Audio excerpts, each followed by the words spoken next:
The story begins with the boy driving his Ferrari to school, and the name of this fortunate individual? None other than Shen Yuan. Everyone is in shock, capturing the moment with their cameras. Soon, a villain emerges from the car. The guys nearby begin to complain that this newcomer has just entered the school and is already dating the second-year goddess. A guy with glasses, his eyes trembling, remarks that life is easy when you're born rich and good-looking. You can choose anyone you want. However, his friend beside him disagrees, pointing out that Shen Yuan isn't just picking anyone. Even the first-year girls aren't safe from his attention. Our boy walks alongside his date, who carries herself with a confident posture, her chest lifted toward the sky. The girls watching feel a pang of jealousy as they contemplate whether to make another attempt to win him over. One friend, applying lipstick, encourages another not to give up, insisting that opportunities must be created. Meanwhile, the king is completely at ease. However, this luxurious lifestyle didn't last long. Once he graduated from high school and began university, the fun came to an end.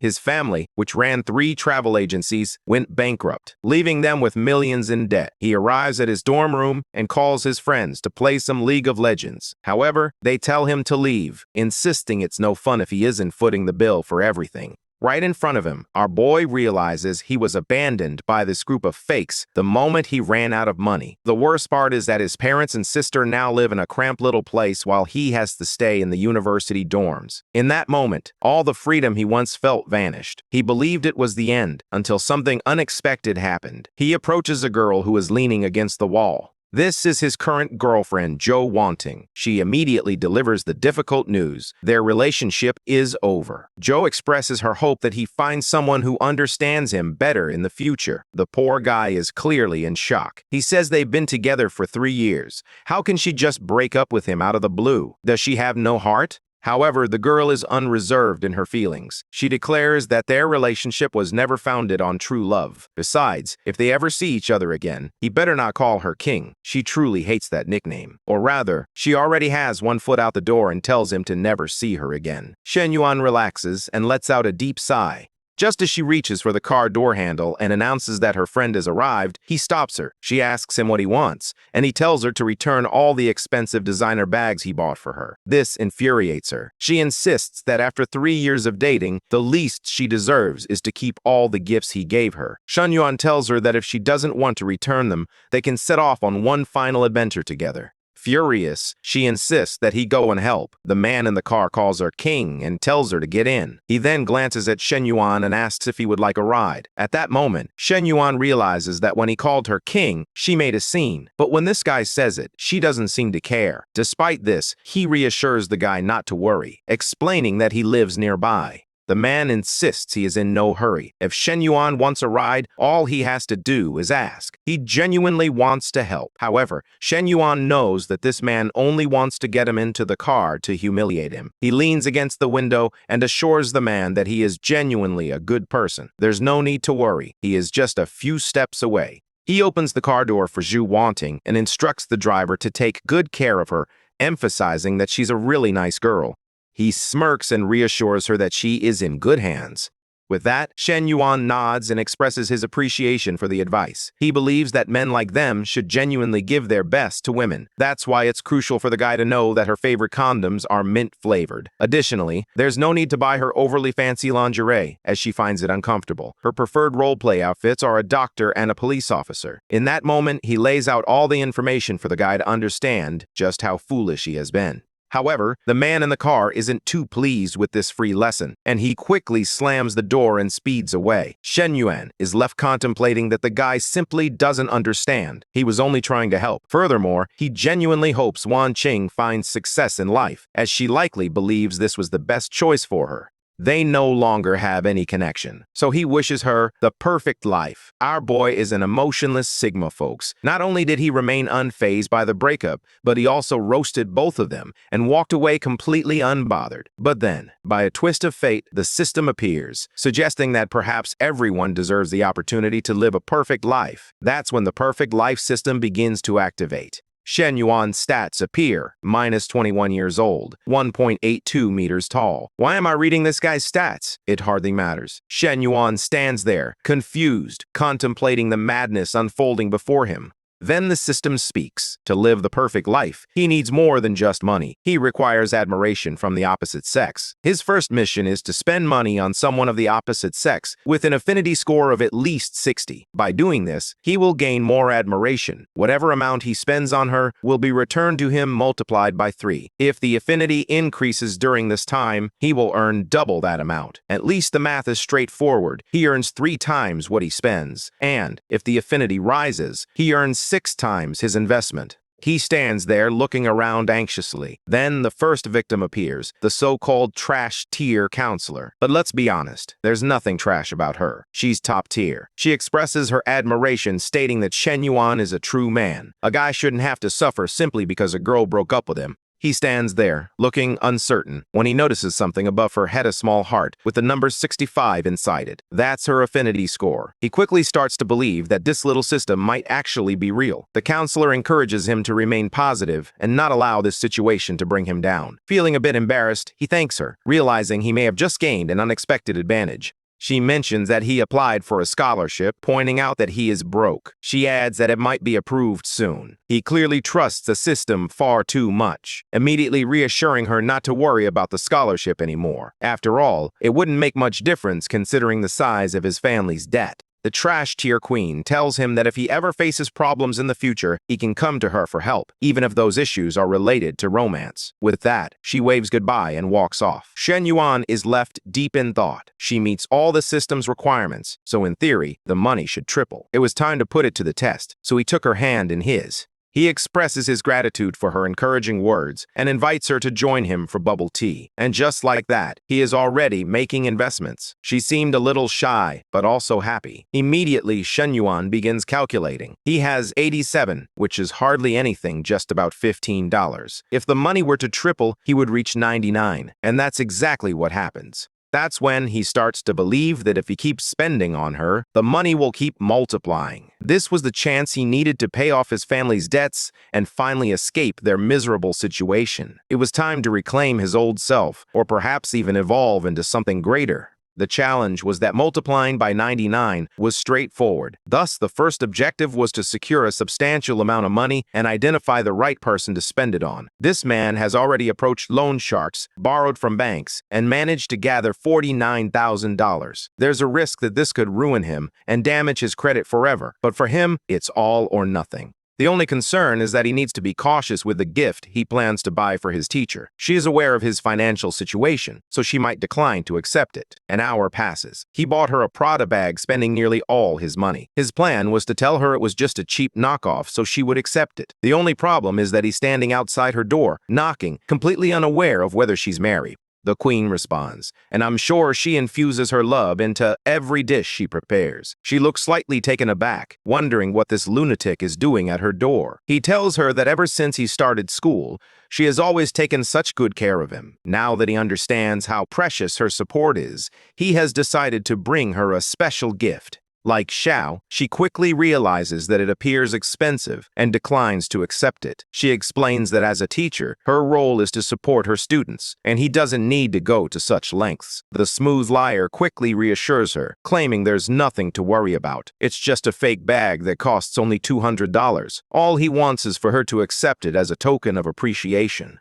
She hesitates, feeling a twinge of guilt. It seems too rude to refuse something so simple. Ultimately, she agrees to accept it, promising that when his birthday arrives, she will return the favor. Then, all of a sudden, smoke begins to billow from the kitchen as she rushes away. The madman doesn't hesitate for a moment. He simply walks right in. She technically invited him, but he was already present. For him, as long as she doesn't have a boyfriend and he stays alive, everything is fine. Besides, it was time to start earning that sweet system cash. Just like that, the spending is marked as successful and his total increases to 120,000. After paying off the loan shark to avoid waking up in Rio tomorrow, he would still have 80,000 left. It's not as if he, a former millionaire, isn't accustomed to having this kind of money. However, having risen from rock bottom, the feeling is different now. Lai Xiao calls him out, asking why he's just standing there staring at his phone. She tells him to sit down already. However, Shen Yuan wants to know where her boyfriend is. She glances over and casually mentions that she doesn't have a boyfriend. Wait, what? This guy steps in right away to help her take off her apron. Wow, he's really making a bold move. Unfortunately, the apron is tangled and takes considerable effort to remove. Suddenly, another queen bursts into the house demanding to know what this bastard thinks he's doing. This queen is the counselor's sister and her name is Lai Meng. The scene she walks in on is peculiar, to say the least. While Lai Xia invites her to join for a meal, our boy quickly insists, I'm not doing anything. And just like that, she rushes in, embraces her sister, and introduces herself. Folks, another queen has arrived. Our boy, feeling a bit awkward, gives a small wave. However, Meng simply expresses that she doesn't feel comfortable with him in the house. To avoid any drama, Shen Yuan decides to leave. Suddenly, he realizes he no longer feels hungry. Lai Xiao finds it strange. He was just about to take a seat. However, her sister warns her to keep her distance from him, claiming that he's strange. The counselor insists he's just a student, claiming there's no way he would engage in anything inappropriate. However, her sister is convinced that this man is up to something suspicious. Out on the streets, Shen Yuan's biggest concern is deciding who to spend money on next. It's challenging to invest too much in Lai Xiao when their relationship lacks authenticity. Suddenly, someone crashes into him. As he gazes toward the horizon, he envisions endless possibilities stretching out before him. The man's hand trembles. Shen Yuan asks Huang Hebao what happened. Hebao reveals that his goddess, Feng Minhui, went to the movies with a guy named Xiangping. The protagonist feels a sense of confusion. He is convinced that this guy has never been involved with Minhui. After all, she is the goddess of a particular class and would never be interested in him. His friend urges him to understand the pain of losing a goddess like her. Then, he glances to the side. The artist behind this story is truly a genius. Suddenly, two villains emerge, one with blonde hair and the other with dark hair. The dark-haired villain is Minhui, known as the so-called goddess. It turns out Hebao was right, and now he's feeling happy since she's already back. It seems she has moved to a hotel with Xiangping. Shun realizes that his friend is undermining his own dignity, leaving him with no chance for success. Then, something unexpected occurs. Above Minhui's head, there is a 72. She stands there with her toned abs as her friend asks if she knows that Shen Yuan just got dumped. Upon hearing that, she recalls, Minhui used to have a crush on our boy. She would buy him water, juice, and all sorts of things to try to get closer to him. For heaven's sake, man, the artist is a legend. The king of angles is the cameraman. And as for Minhui's friend, she despises Shen Yuan, claiming he was insufferable even when he was rich and arrogant. Now that he's poor and still arrogant, he's even worse. Our boy watches from a distance as the little hearts above Minhui's head begin to fall. He realizes he needs someone to spend money on, so he decides he must save those hearts. Immediately, he turns to his friend and asks if he would be upset if he and Minhui started dating. His friend laughs and tells him to stop dreaming. He's no longer the wealthy guy he once was, driving a 4 Series BMW. Still, as long as Minhui isn't with Xiangping, Hebao feels content. The moment Shen Yuan hears that, he rushes toward Minhui. He approaches her and calls her comrade Minhui. Wow, she's tall. Just like that, her friend steps in to protect her. What is this, American football? She demands to know what Shen Yuan is doing here. But our boy, he gets straight to the point. He asks Minhui if she's free tomorrow to grab some sushi with him. She blushes, completely confused about why this guy is suddenly asking her out. As for her friend, she already knows. He's inviting her to sing Sushi, a name that's almost a tongue twister. It's a place where the bill never goes under 1,000. Shen Yuan is quite the sneaky guy. He quickly reveals that he actually wants her help picking out a gift for his little sister. He trusts her good taste, as she's always given him thoughtful presents. Ah, the guy's a genius. With that, he simply walks away, saying, "See you tomorrow." Minhui feels a bit uncertain after just going to the movies with Xiangping. However, her friend insists that she can't refuse the invitation. She was asked to sing Sushi, or Sushi. Whatever it's called, it involves sushi. This friend did a complete turnaround. Now she's saying that while Shen Yuan might be a bit arrogant, at least he's attractive. In contrast, she thinks Xiangping may come from a wealthy family, but he's not good-looking at all. She encourages Manhwa to go for it, reminding her that she has nothing to lose by enjoying free sushi. And just like that, we fast-forward to the couple's arrival at the restaurant. All the fancy dishes are being served. The artist stops just as Minhui is about to sit down, for reasons unknown. Meanwhile, Minhui learns that Shen Yuan's family is facing financial difficulties. She tells him he shouldn't be spending money like this on her. The artist is unstoppable. Focus, people. However, on screen, it's our boy's thoughts that take center stage. He realizes it has only been 2 months since she last gave him gifts, and now he feels a bit awkward. Manhwa asks why he suddenly invited her to dinner and what the gift for his sister is all about. He replies that he has always wanted to invite her, he just never found the right moment. Suddenly, the hearts begin to drop. He realizes that's not the answer she was looking for, leaving him confused. He quickly recalls how she always used to buy things for him and how much she enjoyed chatting with him on WhatsApp at night. The moment she hears that he remembers, hope begins to rise in their hearts once more. This system makes life incredibly easy. It's almost like cheating. Shen Yuan remains calm as 40 minutes go by. He's already covering the bill. Even with a discount, it still amounts to $2,700. Manhwa is shocked by how much money he's spending. When she went out with Sheng Ping, the wealthy guy, he was incredibly cheap. Meanwhile, poor Luo Shenyuan is spending everything he has. Since her affinity started at 72 and has now increased to 76, he is receiving a bonus reward. He's about to make over $10,000 from this meal, which is incredible. Meanwhile, Manhwa reflects on her feelings. The more she observes this guy, the more she finds herself liking him. She grabs his hand and says, "It's time for us to go shopping." As they arrive at the mall, reminiscent of our legendary $90 billion story, he runs into his ex, who is now with someone he considers a loser. She looks surprised, wondering how the hell this guy, whom she dumped just yesterday, is already with someone new. Meanwhile, the old man is even more furious. He spent a fortune to win over Dan Wanting, and yet that broke bastard is already with another girl the very next day. Our boy invites Manhwa to help him choose gifts. At that moment, the old man calls out to him, noting that it's a coincidence they are both there, and suggesting they take a walk together. Meanwhile, Wanting is livid, demanding to know what he is doing there and who the girl is. Shen Yuan, showing little interest, casually mentions that he's there to buy some gifts for his sister. The old man is attempting to humiliate him by claiming that this shopping mall doesn't offer any discounts. Wanting approaches Manhwa. She warned her to wake up and not be fooled by this guy. Shen Yuan steps in and asks what she is talking about. Wait, did he ever fool her? She turns away, and the old man sneers, remarking that Shen Yuan is embarrassing himself. A bankrupt family, and he's still pretending to have money to spend in this place? The protagonist is starting to feel frustrated. At this point, he wishes these two would just end it together already. That's when the system intervenes. Someone living a perfect life shouldn't face humiliation like this. He must spend money to increase his affinity with those who like him while simultaneously lowering the affinity of those who dislike him. For every 5 hatred points he generates, his money will double. Our boy considered being the bigger person and avoiding public humiliation for them. However, it seems the system won't allow that. He simply tells Manhwa, "It's time for us to go." It turns out the guy is famous at this mall, with women already whispering about him. The former rich boy has returned. Manhwa appears hesitant. After all, everyone knows he's broke, so he won't be buying anything. Another saleswoman rushes over and invites him inside. Meanwhile, Manhwa is subtly hinting to the old man that she wants him to buy her the handbag.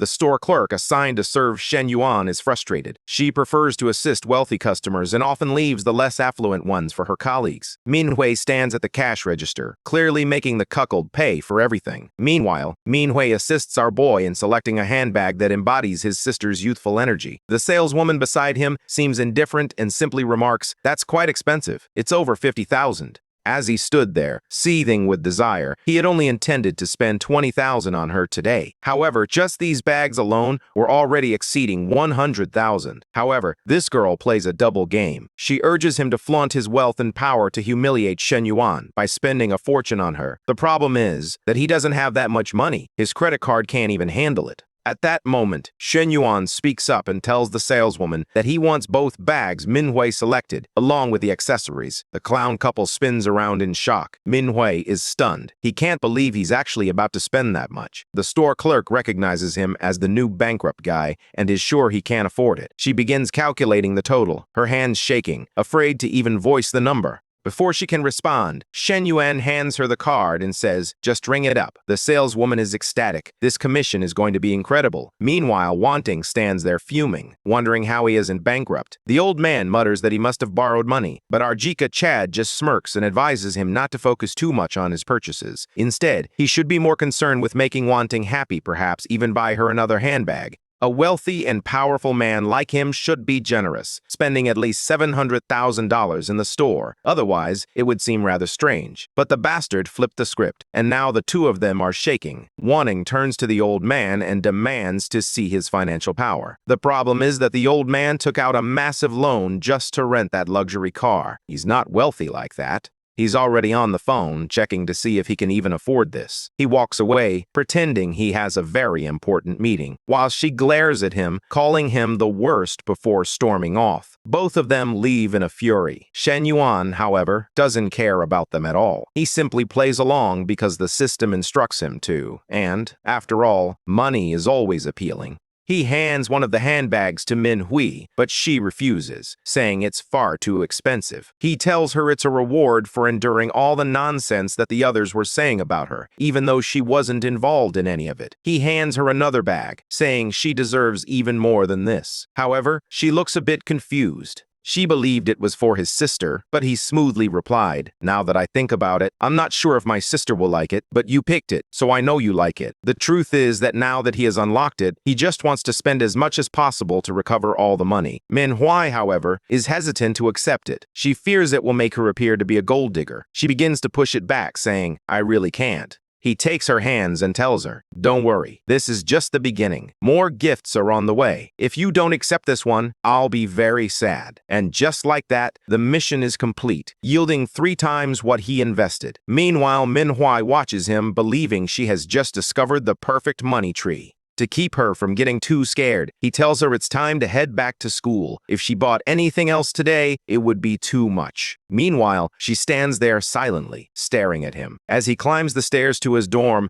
he passes by his former fake friends, who are discussing plans for a party. As soon as they spot Shen Yuan, they declare that they're going to turn the volume up loud so he can hear just how much fun they're having. The poor guy stands alone in front of his door. As soon as he enters the room, his friend tells him that that bastard Jian Ping has apparently gone out with the flower of the school and is bragging about it to everyone. Shen Yuan reassures his friend to stay calm, reminding him that the other guy's days of glory are numbered. Manhwa is destined to be with him, not with that loser. His friend tells him to wake up, saying that Manhwa and that guy went to the movies together. Our protagonist doesn't bother explaining anything to this guy. Instead, he thinks it's time to go home and lend a hand. At his house, the famous money-making uncle is already there, welcoming him back. It's Yaud. Shen Yuan offers a brief, dry greeting, while his father advises him to take a rest, explaining that the adults are engaged in discussion. He stands right behind the door, listening to everything. Yaud states that he needs the full payment. Otherwise, he won't be able to survive either. Wait a second. That's the protagonist's mother. The artist is truly relentless. He spares no one. She reminds Yaud that when he needed money to start his car wash business, they helped him. So it's wrong for him to be here acting like this. Her husband tries to calm her down, but she stands her ground. She insists that this man has faced difficult times, and they were there to help him. Yaud replies that he is already being very patient, because they are family. If it were anyone else, he would have kicked them out by now. His mother begins to lose her composure, venting her frustrations at him, until a certain someone intervenes. He grabs her arm and tells her to calm down, warning her that things would only get worse. He reassures her that they would find a way to get the money. That's when the system kicks in. A perfect life cannot be disrupted by debt. All the money spent paying off his father's debts would be doubled, and he would even receive a bonus of $1 million to spend on a car. For Shen Yuan, this was ideal. He had already intended to use his earnings to cover this expense. Meanwhile, his mother is holding on to some jewelry, family heirlooms passed down through generations, as it's the only way to settle the debt. What she doesn't know is that Shen Yuan had already sold some of those jewels a while ago, just to buy presents for his girlfriends. At that moment, he opens his door and reassures them, saying, "There's no need to worry. I have the money." Neither of them believes him. They simply tell him to stop joking around. This situation is too serious for him to be fooling around, but our boy insists he's not joking. He urges his father to check his phone notifications. The moment they look, there it is. 200,000 just dropped into his account. They demand to know where he got it from, and the smooth bastard, as always, he recalls that a long time ago, he bought some cryptocurrency. He forgot about it, but recently, when he needed money, he checked and discovered that its value had increased. His mother praises him, saying, "That's perfect. You saved the family." Immediately, they turn to the uncle and say, with this, the debt is paid. Now that they have the money, he better disappear. The uncle has something he wants to say, but his mother simply tells him to get out. Kicked out of the house,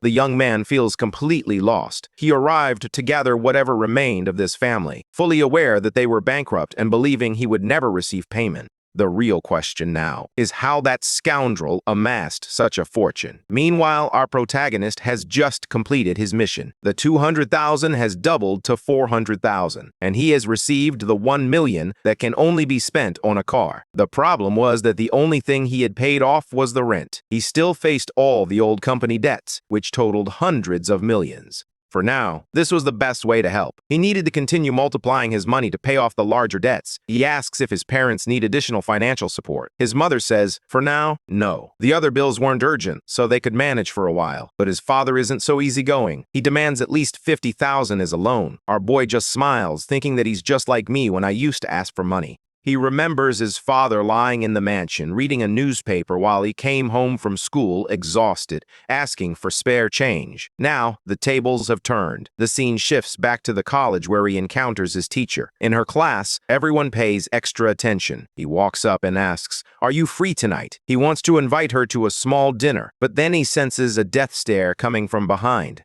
That's right, Mong is right there, and she isn't letting this slide. He comes to the realization that this woman is his nemesis. With her hands on her hips and a fierce glare directed at him, he decides to let it go. He waves goodbye, but then remembers he has to study. He decides it's time to leave. Mong turns to Shal and says, "See, this guy has bad intentions, even though you're his teacher." Meanwhile, Shen Yuan thinks to himself, man, I'm sweating like crazy. I've been running around all day feeling so submissive. This is terrible. In the past, he was cruising in his Ferrari, hands firmly on the wheel, engaged in significant business matters. That's when he remembers he received 1 million, but it was only for buying a car. He immediately calls Manhwa to join him on this adventure. Her friend immediately says, if you're going back to the dorm for a one-on-one adventure, let me know so I can leave. This friend truly makes life easier for our guy. She's legendary. Manhwa, however, tells her, don't listen to such nonsense. We're not together. But the friend insists that she's lucky to have found a guy like him. She already knows what will happen between them. Just so you know, this censorship isn't for me. It's simply how the story unfolded. The artist is incredibly talented, but he faces limitations on his creative expression on this platform. At the car dealership, our boy arrives with Manhwa, and the salesman greets him right away. It seems this simp recognizes Manhwa and is curious about what she's doing there.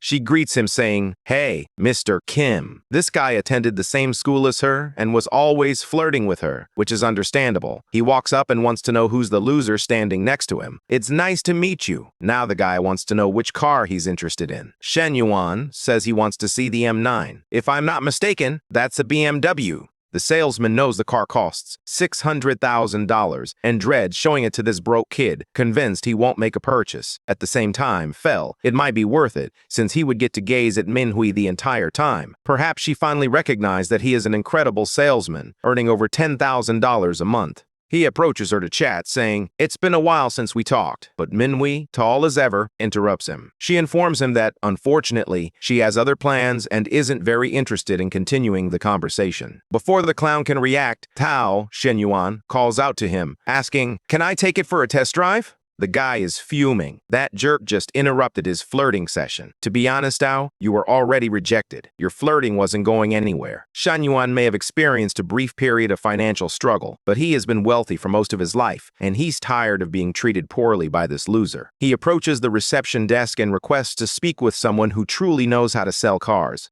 If she hadn't shown up to sell a car, I might think she was prepared for other jobs. But let's move on. Her name is Chen Na, a top-tier salesperson at the dealership. She steps outside and asks, how can I help you? And our boy, he stands there stunned. Fifi, the man, was completely dazzled by her beauty. Meanwhile, the original salesman is in a panic. His co-worker approaches and asks, why did you leave that kid? You're going to lose the sale. But the guy simply shrugs. There's no way that broke kid is actually buying an M9. He's just trying to impress the girl. Meanwhile, inside the car, Chen Na is explaining everything to Shen Yuan. However, he isn't paying attention at all. Compared to Manhwa, this girl is even more dangerous. The problem? He is aware that some female salespeople at car dealerships occasionally sleep with customers to meet their sales targets, so he has no interest in pursuing that. Chen Na asks, "So, do you care? I just want to know if you have one available right now because I want to drive it home." She's confused. Most guys want to test drive around 36 different cars and spend hours deliberating before making a decision. She apologizes, saying, "Right now, we don't have one here. Patty can call another dealership and bring one in this week." Shen Yuan replies, "That's fine, but please make it as fast as possible." She tells him, to speed up the process, you need to leave a $50,000 deposit. He replies, "Don't worry about it." And just like that, she's already walking down the hall while the clown salesman asks how the sale went. She simply says, "It was easy. He bought it." Another salesman overhears and freaks out, exclaiming, "Impossible. You only talked to him for 2 minutes." Meanwhile, Minhu's admirer is convinced that the guy is a fraud. They believe that as soon as it's time to pay, he'll vanish without a trace. However, Chen Na disagrees. She tells them, "I don't think that's the case. He said he's going to pay everything up front." At that moment, the clown salesman realizes he has truly made a mistake. Meanwhile, Chen Na is already expressing her gratitude to our boy. She tells him, "If you ever need a ride or a favor, just let me know." Minhui is competitive. She quickly responds, "No, he doesn't need your number. Besides, we're taking a taxi back." Chen Na realizes she has upset her girlfriend and feels a wave of awkwardness wash over her. Out on the streets, Shen Yuan asks Min Hui if she would like to grab a bite to eat, but he notices that she's a bit annoyed, and he's certain that she's feeling jealous. He tells her to let it go, emphasizing that it was merely a customer-saleswoman relationship. But Min Hui responds, "I'm not so sure about that. Are you really happy discussing the car details?" Shen Yuan apologizes, claiming it's just a habit of his to pay close attention to what people say. This is a complete lie, as he didn't listen to a single word. That's when Minhui realizes she's behaving irrationally. She doesn't have any official relationship with him, so there's no reason for her to feel jealous. However, she knows his flashy spending style draws attention, and she feels the need to secure him. While it's unclear what strategy she'll employ to keep him close, her determination is unwavering. Meanwhile, he suggests they grab some food before heading to the mall to buy some presents. She replies that there's no need, as he already spent a lot on her yesterday. She insists she doesn't need that much. But our boy plays the psychological card. He tells her, "You can't go out 7 days in a row with the same bags. You need at least one for each day of the week." Moreover, spending money on her was beneficial, as it increased his affinity and doubled his investment. At the restaurant, he asks her if she wants something hot or cold to drink. She freezes, realizing that this bastard is asking if she's on her period. Apparently, in some Chinese game, if you ask this question and she chooses hot, it means she's on her period, while choosing cold indicates that the coast is clear. She replies, "I'll have a cold drink." It seems that's exactly what you wanted to know. He says, "I'll have to be more direct. I've been holding back for 2 months, and it's time to let it out." A while later, as he walks through the city, he realizes he has already spent a fortune on bags, pendants, necklaces, and more. Manhui stands there, contemplating how nice he is. "He has already spent $80,000 on me in just a few days." Our boy already has 2 million in his account. After spending all that money on the car, he received 1.6 million back, and she liked it. He gets straight to the point, telling her that maybe tonight is a good night for him to return to the dorm, and if he's ready to play, she's ready to score. She flashes him a playful smirk. 30 minutes later, in room 888, our protagonist is in the shower. Meanwhile, she struggles to find a way to explain to her friend why she won't be returning. Shen Yuan, an American, walks in and declares, "It's time for football." He charges forward, aiming for the touchdown. Wow, 30 minutes have gone by. This guy is a demigod. He's lasted that long. Shen Yuan remarks that it was a great match, but unfortunately, his opponent was also a top-tier player. Now he feels a bit exhausted. But she has energy for days. She tells him it's time to start the second half. Our boy pleads, "Can I have 30 minutes? It's too late." The next morning, take a look at that smug smile. After all his spending, he now has about 2.5 million in his account. His friend wants to know where he was and why he didn't return to the dorm. At the same time, he reveals that the jerk, Zhang Ping, just bought a new car and is showing it off to everyone. Shen Yuan simply shrugs. That guy is adorable and loves to show off, but I couldn't care less about his car. Then, someone calls him over for drinks. The system chimes in, explaining that a perfect life isn't solely defined by admiration from the opposite sex. Success in business is equally important. He receives $1 million to invest, but there's a catch: he must spend it all within 1 week. Any profits generated from his business ventures will be doubled. Honestly, that's impressive. A system like this alone would be incredible. But let's keep going. Our boy enjoys this mission because he genuinely wants to establish a legitimate source of income, allowing him to stop spending money on gifts. He's not a fan of simping. It's just that, unfortunately, he had no other choice. The man who invited him for drinks is named Lai Yuhan, and he appears to be an old friend. Meanwhile, in the Dragon's private bar, Lin Guanyu, dressed in a Hawaiian shirt, is voicing his frustration. "Who are we waiting for? I'm starving." Heiji, the man in the suit, informs him that the important people are on their way. The guy in the backward cap nods in agreement. That's when Yuhan, the guy who invited Shen Yuan, tells everyone to calm down and just wait a little longer. Shen Yuan is on his way. However, Guanyu scoffs, saying that the guy shouldn't even bother coming since his family went bankrupt. So why is he even showing up? Yuman tells him to mind his own business, insisting that she's handling everything tonight. She adds that he should keep his mouth shut and take that loss like a clown. He thinks he can talk just because he's with a girl who has factory airbags. Thank goodness her speech bubble isn't as big as her chest, because she's already complaining. She says this: "Guanyu guy keeps grabbing her, but you won't even date her for real." Meanwhile, they ask about Haiji's girlfriend. He replies that she'll be here in 10 minutes. Guanyu despises that bastard Haiji, especially since his girlfriend is considered top tier. Just by looking at those tights, it's clear who she is. Shen Yuan finally arrives, and you make sure to wear ragged clothes, looking homeless. He apologizes for being late, and Yuhan has just lost. No worries. There are some bad drivers out there. But Guanyu throws in a little jab, saying that if you had a personal driver, that situation wouldn't occur. And that's when she appears, the car dealership girl, our beloved Chen Man. She offers her apologies for being late. Heiji smirks, thinking these clowns don't know how to compete. He may not have money anymore, but he does have the best girlfriend. Too bad for him, though.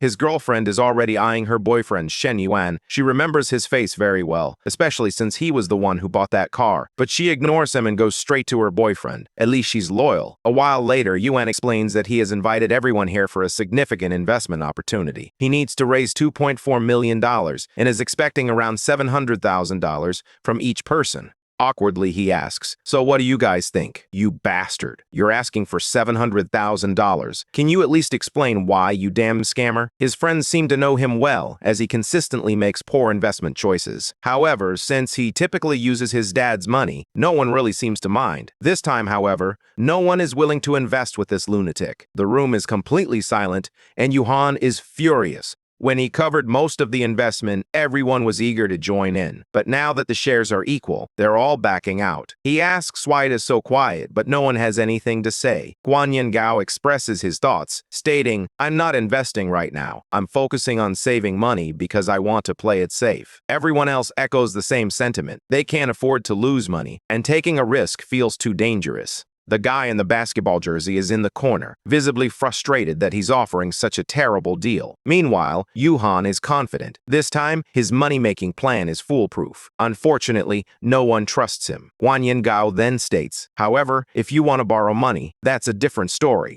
Of course, scumbag. If the investment pays off, you come out on top. If things go south, you simply get your money back. Honestly, I'm tempted to get in on this too. Just kidding. I don't have the funds for that. Yin Yuan stands there, questioning why Yuhan continues to associate with these people. They are nothing more than a group of parasites. He asks, "What do I get if I invest $700,000? The room falls silent. Guanyin Gao turns to him and says, "Stop making things up. Everyone knows your family is broke." The guy in the cap even places his hand on his shoulder. "Seriously, just go to the bathroom and wash your face. You must be acting drunk without having had a drink." Haiji attempts to explain that in business, things can be complicated. He notes that because you're young, you may not fully grasp this, but that $700,000, it could vanish just like that. While everyone is doubting our boy, in the back of the room, Chen Nei watches, recalling that just yesterday, he spent $600,000 on a car without a second thought. So perhaps spending $700,000 isn't so outrageous for him after all. However, she chooses to remain silent. She hardly knows him and prefers not to get involved.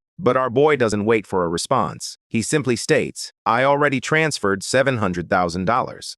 Yuhan immediately checks his phone, and the screen lights up like a stadium floodlight. There it is, the transaction notification. He shows it to Guanyin Gao, who takes a look. His soul nearly leaves his body as he begins to tremble. Meanwhile, the towering Chen Ye wonders why everyone's expressions are changing. Even the viewers are starting to notice. Now the entire room stands up, demanding that Guanyin Gao explain what just happened. Even Haiji is curious at this point. Guanyin Gao refuses to contribute to Chen Yuan's hype, simply telling them to figure it out on their own. But deep down, he wants to understand why that bastard pulled out such a large sum of money. That's when Xiao Zheng, the cap guy, walks over. Noticing everyone acting strangely, he asks what's going on. In the next frame, he's already leaving. Oh, I just remembered I have something to do at home. One by one, everyone begins to leave. Until next time. Haiji is confused. He wonders why everyone is leaving. But Chen Menchu says, we're leaving too. And she's already outside. Her boyfriend tells her there was no reason for her to leave. He doesn't even know if the guy really transferred the money. That's when she reveals that yesterday he came to the dealership and bought a car with cash. Suddenly, the boyfriend is angry not at Chen Yuan, but at his girlfriend for not revealing that the guy is wealthy. It seems the dynamics are shifting, huh? And now she's angry. You're upset with me because I didn't mention he was wealthy? Well, goodbye. If all you care about is some rich guy, then I'm done.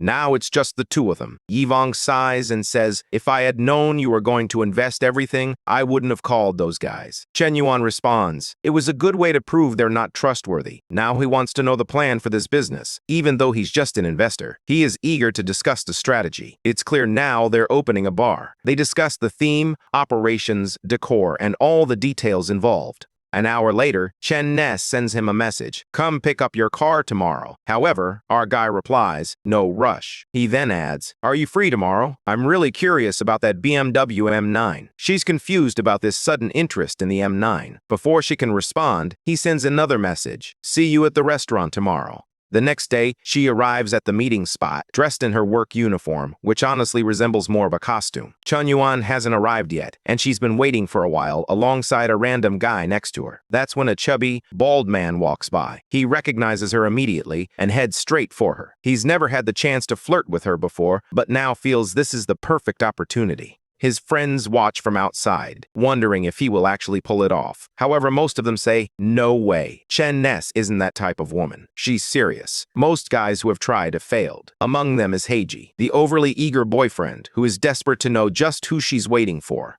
Meanwhile, the chubby guy approaches Chen Ness and asks, mind if I join you? She instantly replies, no thanks, I'm waiting for a friend. The man believes she is simply playing hard to get. He asserts, I'm your superior, so you should show me more respect. We're having lunch together today. But she tells him to step back, saying it would be better if they didn't have any relationship at all. And Fen, this guy doesn't beat around the bush. Don't worry, if my family is the issue, I'll get a divorce. Damn, this woman must be something special. Meanwhile, Hayaji watches from a distance. He isn't with his friends. He simply overheard the conversation. Now that he sees the chubby guy talking to someone, he storms over to their table and shouts, you traitors! You've been deceiving me behind my back! Before the chubby boss can say anything, Heiji throws a punch, landing it squarely on his face. The boss stands up, furious, and a full-blown brawl breaks out. Meanwhile, Shen Yuan arrives, appearing utterly bewildered. As soon as our boy arrived, he quickly grasped the situation. He thanked the chubby guy for sitting next to her and taking Heiji's punch on his behalf. With that, he takes Chen Ness's small hands and says, it's better if we find somewhere a bit more private. Inside the car, she confides in him that she spent 2 weeks with Heiji, but she has already come to a realization. He is not a good person. Shen Yuan responds, saying that at least everything is settled now. However, she shakes her head, insisting that is not the case. Heiji punched her boss in the face, and now she knows she will definitely be treated worse at work. He advises her to quit that terrible job and find a better place. She explains that in her profession, it's not easy to simply switch dealerships. Not to mention, she has built a client base over the years, and making a change would mean losing all of them. The truth is, she's tired of working as a saleswoman. She dreams of owning a simple store where she can work when she feels good and close when she's tired. The problem is that even opening a small cafe costs $400,000, and she knows she'll never be able to save that much on her own. Our protagonist, eager to invest, spots the perfect opportunity. He asks if an investor were to come forward, would you be willing to open one? With 1 million set aside for investments, he still has 300,000 remaining. If you contribute 100,000, that would be enough to make it happen. She pauses. If that were possible, I would quit my job immediately. Our boy smiles. Then you can resign tomorrow and come work for me. Boom! A little heart symbol appears, indicating 64 affinity. She's identified as a tomato. As he contemplates, another money tree suddenly appears out of nowhere. Flustered, she tells him to stop joking. He tells her, I'm serious. So, do you want to work for me or not? If you manage the cafe, you'll earn 12,000 a month plus some bonuses. As an incentive, if the cafe performs well in the first 2 months, I'll give you a car worth 200,000. Wow, this guy is really putting his bonuses on the line, but at least he's being strategic about it. She has no idea why someone would suddenly invest so much money, unless he's trying to keep her all to himself. However, she is a respectable woman who believes she cannot place herself in a situation where she would be dependent on him, especially as the third person in the relationship. So, she politely declines, saying thanks, but no thanks. Shen Yuan understands her refusal and reassures her not to worry. He had already planned to spend some money on an investment. Besides, their relationship would remain strictly professional, as boss and employee. She says she understands but needs some time to reflect. Then he receives a message from Manhwa, saying she's in the mood for some iced tea. Now I understand what that means, and he's impressed by the fact that this girl has infinite energy. He agrees that they can have some tea, but asks them to please take it easy. As soon as he returns to room 880, she wraps him in a warm, joyful hug. At that moment, she catches the scent of another woman. He insists that's impossible, yet he knows that after spending time in the car with her, her perfume has lingered on him. Oh man, the fun is over. She pushed him away. He lies, claiming he didn't feel a thing, and hugs her back, insisting his eyes are only for her. He explains that he was simply handling the car paperwork and ended up near some girls who were selling perfume, which is why the scent lingered on him, but he assures her that nothing happened.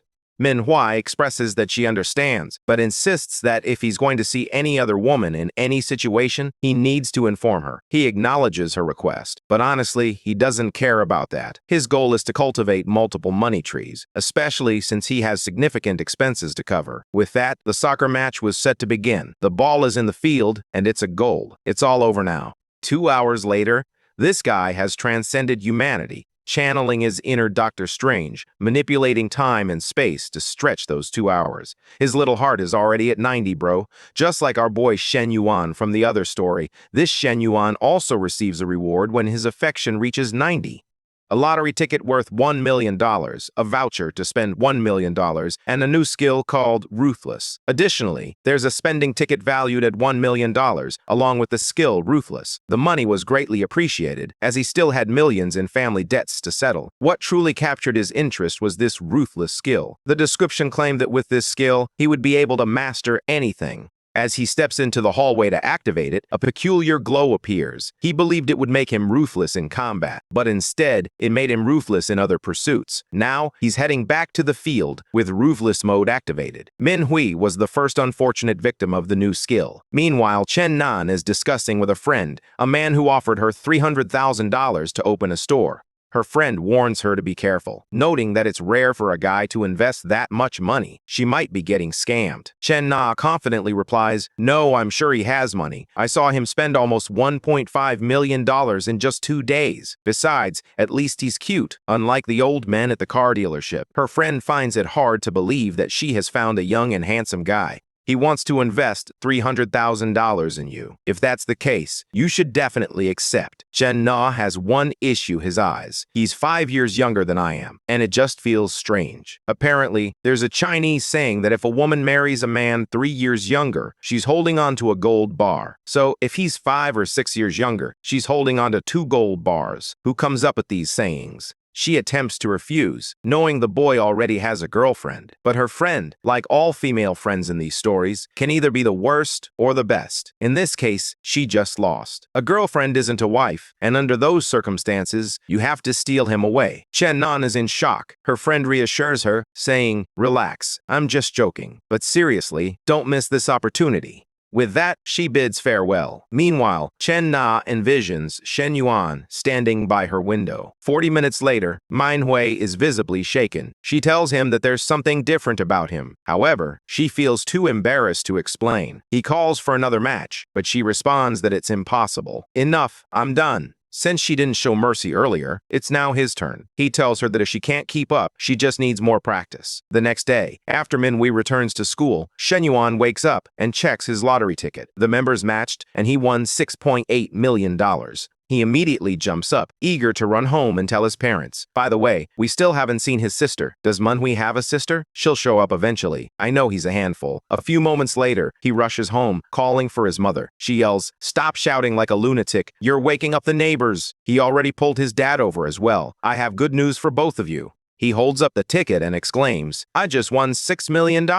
His mother, of course, responds, "Is school messing with your head? Are you going crazy?" He tells them to simply look at the numbers and check the phone. His father checks the winning numbers and nearly has a heart attack. His mother completely collapses. He tells them that even after paying the 20% tax, he'll still have $5 million left. With that, they can begin paying off their debts. Life is finally going to get better. He'll take a small portion for investments, as he still needs to generate income. His father tells him, "That's fine. All I want is for you to lose everything." Shen Yuan tells them, "I'll take $1 million for myself and leave $4 million for you."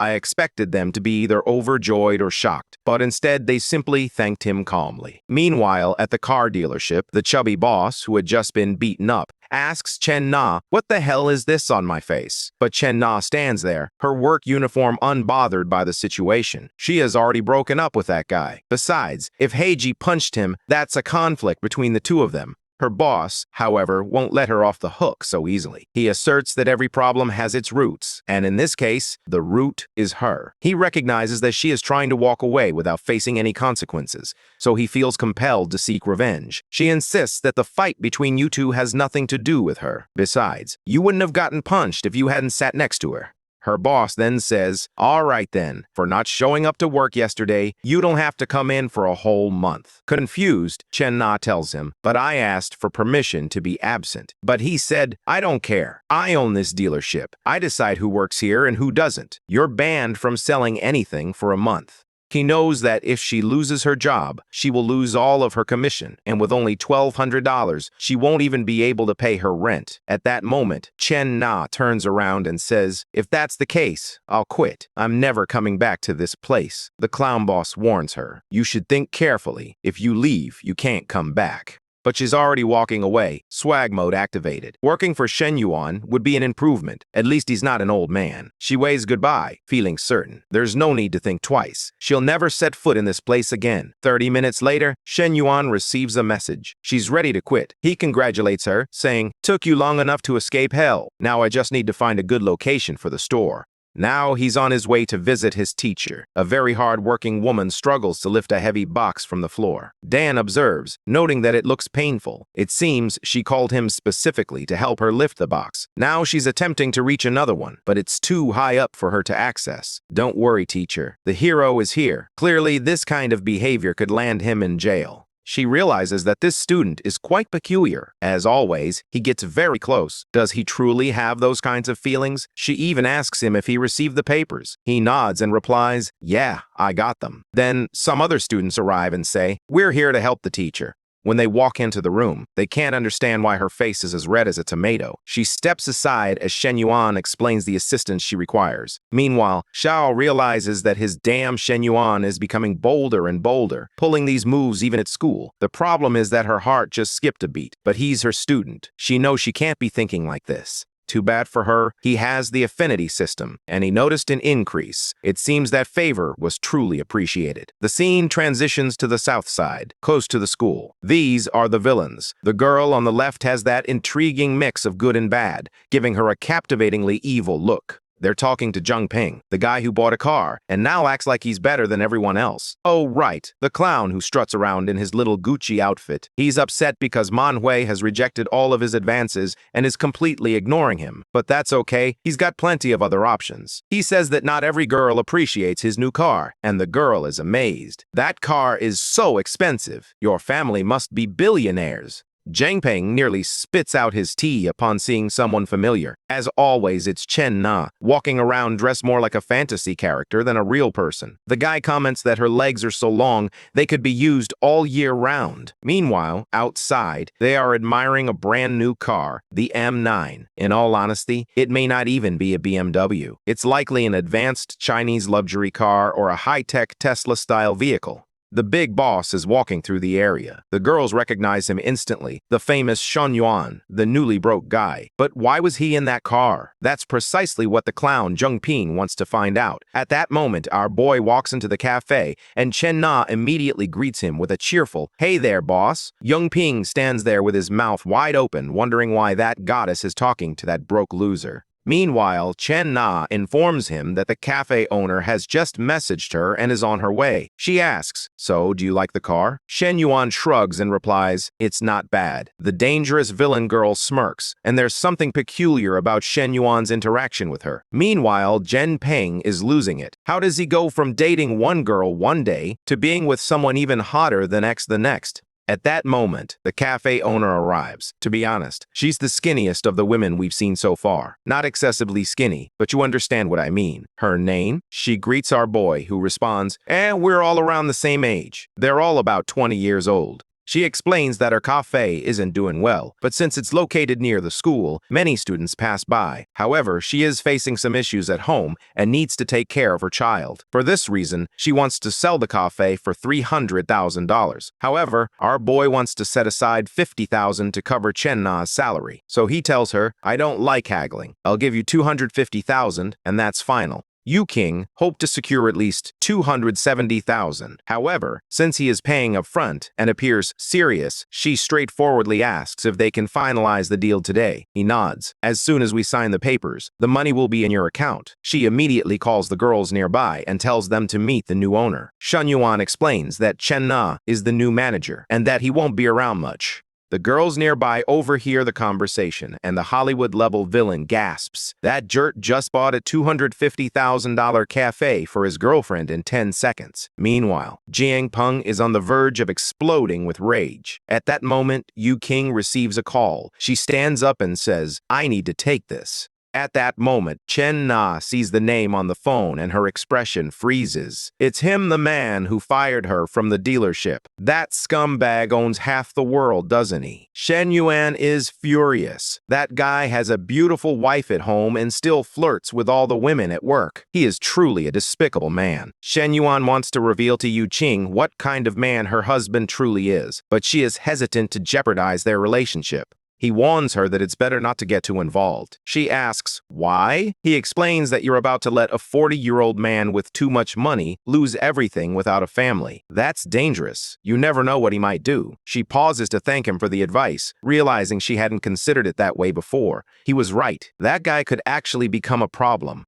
Meanwhile, Shen Yuan transfers the $50,000 salary and expresses his anticipation for how the first week will unfold. With that, our boy officially spent his first million and became a junior investor. Man, I want to be a junior investor too. What is this, bro? The system is unstoppable. He now has 10 million to invest and expand his industries. Once he spends it all, the profits from these new ventures will triple. Furthermore, after he invests the 10 million, he will receive a mystery industry. Shortly after, Yu King returns to express her gratitude. She says, "I'm heading out. It was nice doing business with you." Our boy shakes her hand, and his mind races. Damn, her hands are so soft. It's as if she doesn't even have bones. Now he's already envisioning how a football match would unfold with her. He tells her, "It was nice working with you. I'm looking forward to seeing you again." 30 minutes later, he has taken Chen Na to a restaurant. Naturally, it's just to eat, right? She tells him that this place is really expensive and asks if he comes here often. Our boy shakes his head and replies, "Nah, but today's a day to celebrate." He finds himself staring at her, lost in thought. She's irresistible, and this guy is unstoppable. He charges in for the attack. "Why are you sitting so far away? You could move a little closer."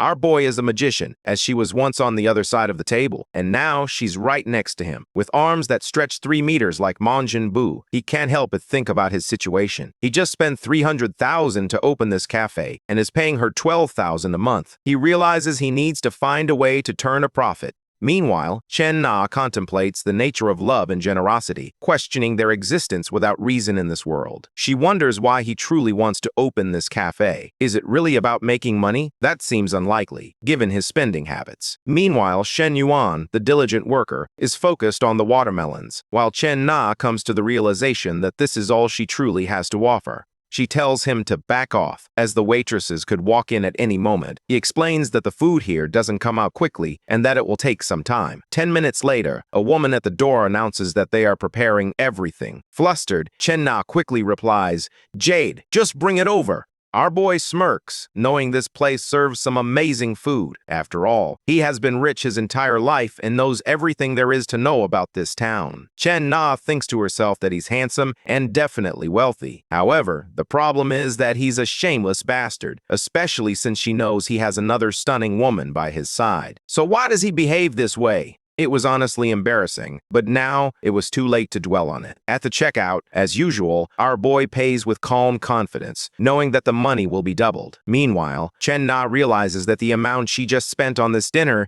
is equivalent to what she would earn from selling a luxury car. As they step outside, she tells him, "I want to go back to the cafe. I need to talk to the owner." He responds that it's too late for that. She's probably closing up shop and it would just be bothering her. She sighs and says, "Yeah, I guess you're right. Just take me home." Oh boy, we already know what's about to happen. They arrive at the apartment complex and she waves goodbye. But our boy says, "I'm really thirsty. That walk made me crave a drink of water." She's not naive though. She tells him that the water he's talking about is not appropriate. Our confused boy asks, "What? Is there a guy in your house?" She rolls her eyes, clearly annoyed. "I broke up with Heiji." He nods in response. "So what's the problem with letting me have some water?" She pauses. "Are you really just going to drink some water and leave?" He nods in agreement. However, in her mind, she knows that's not going to happen. Inside the apartment, a football field has been set up, and the goal stands wide open. Meanwhile, Heiji stands downstairs holding flowers. "Oh, buddy, don't do this. You've already lost." He knocks on the door, but instead of a response, he hears a peculiar sound. His expression freezes as he begins to bang on the door. Who is in there? Inside, our boy is furious. That jerk dumped her, so why is he here interrupting the game? Kenma says, "Wait, there's someone at the door." Shen Yuan smirks and replies, "I've got good ears. That's the neighbor's door." And just like that, he lifts her into his arms and carries her away. Meanwhile, on the other side, Heiji is devastated. He has heard everything. He collapses to the floor. She has been devoured. I no longer have a chance. After a few more matches, it's now the following morning. She wakes up and goes to the kitchen to cook. What a kind woman she is. Our boy wakes up to a delightful smell and revels in it. Waking up in a woman's house is far more enjoyable than waking up in a hotel. And then the system speaks to Fen. A perfect life requires a home. If a man wants to take care of himself and the women who visit, he must own property. This system is even more demanding than he is. Therefore, he must purchase a 100 square meter home for Chen Nei within the next 24 hours. The good news is that every dollar he spends will be doubled, and he will receive a mystery property as a bonus. For him, it's perfect, as always. Now he wants a house with a pool, where he can relax while everyone swims. Chen Nei calls him to join her for breakfast, but our boy is already wondering what reward he will receive when she reaches 90 affinity. He gives her a hug, and she jumps in surprise. Then he whispers, "As a gift for last night, I'll buy you a house." She freezes, realizing that after everything that happened last night, she thought he wouldn't be buying her anything else. She assumed he had already gotten what he wanted. He kisses her cheek. "What's wrong? Why aren't you responding?" She sighs and replies, "Money doesn't grow on trees, you know. But for our boy, it seems to be different. His money appears to come from nowhere." He pulls her in for a tight hug, affirming that there's nothing wrong with buying a house for his woman. He's feeling a bit anxious. Last night was far too noisy, and the neighbors definitely heard. It's clear that they need to move. Chen Nei tells him that a friend wanted to meet her at the cafe to see the place. After that, they can go look at houses. Shen Yuan shakes his head. There's no way he can do that. House shopping takes time with all the paperwork involved. He doesn't want to spend the entire day searching. She quickly messages her friend, letting her know that she'll see her later that night instead. Meanwhile, her friend Kanshin is wearing a red cap. She's with another girl, Meng Lu, a tall fitness trainer with purple hands.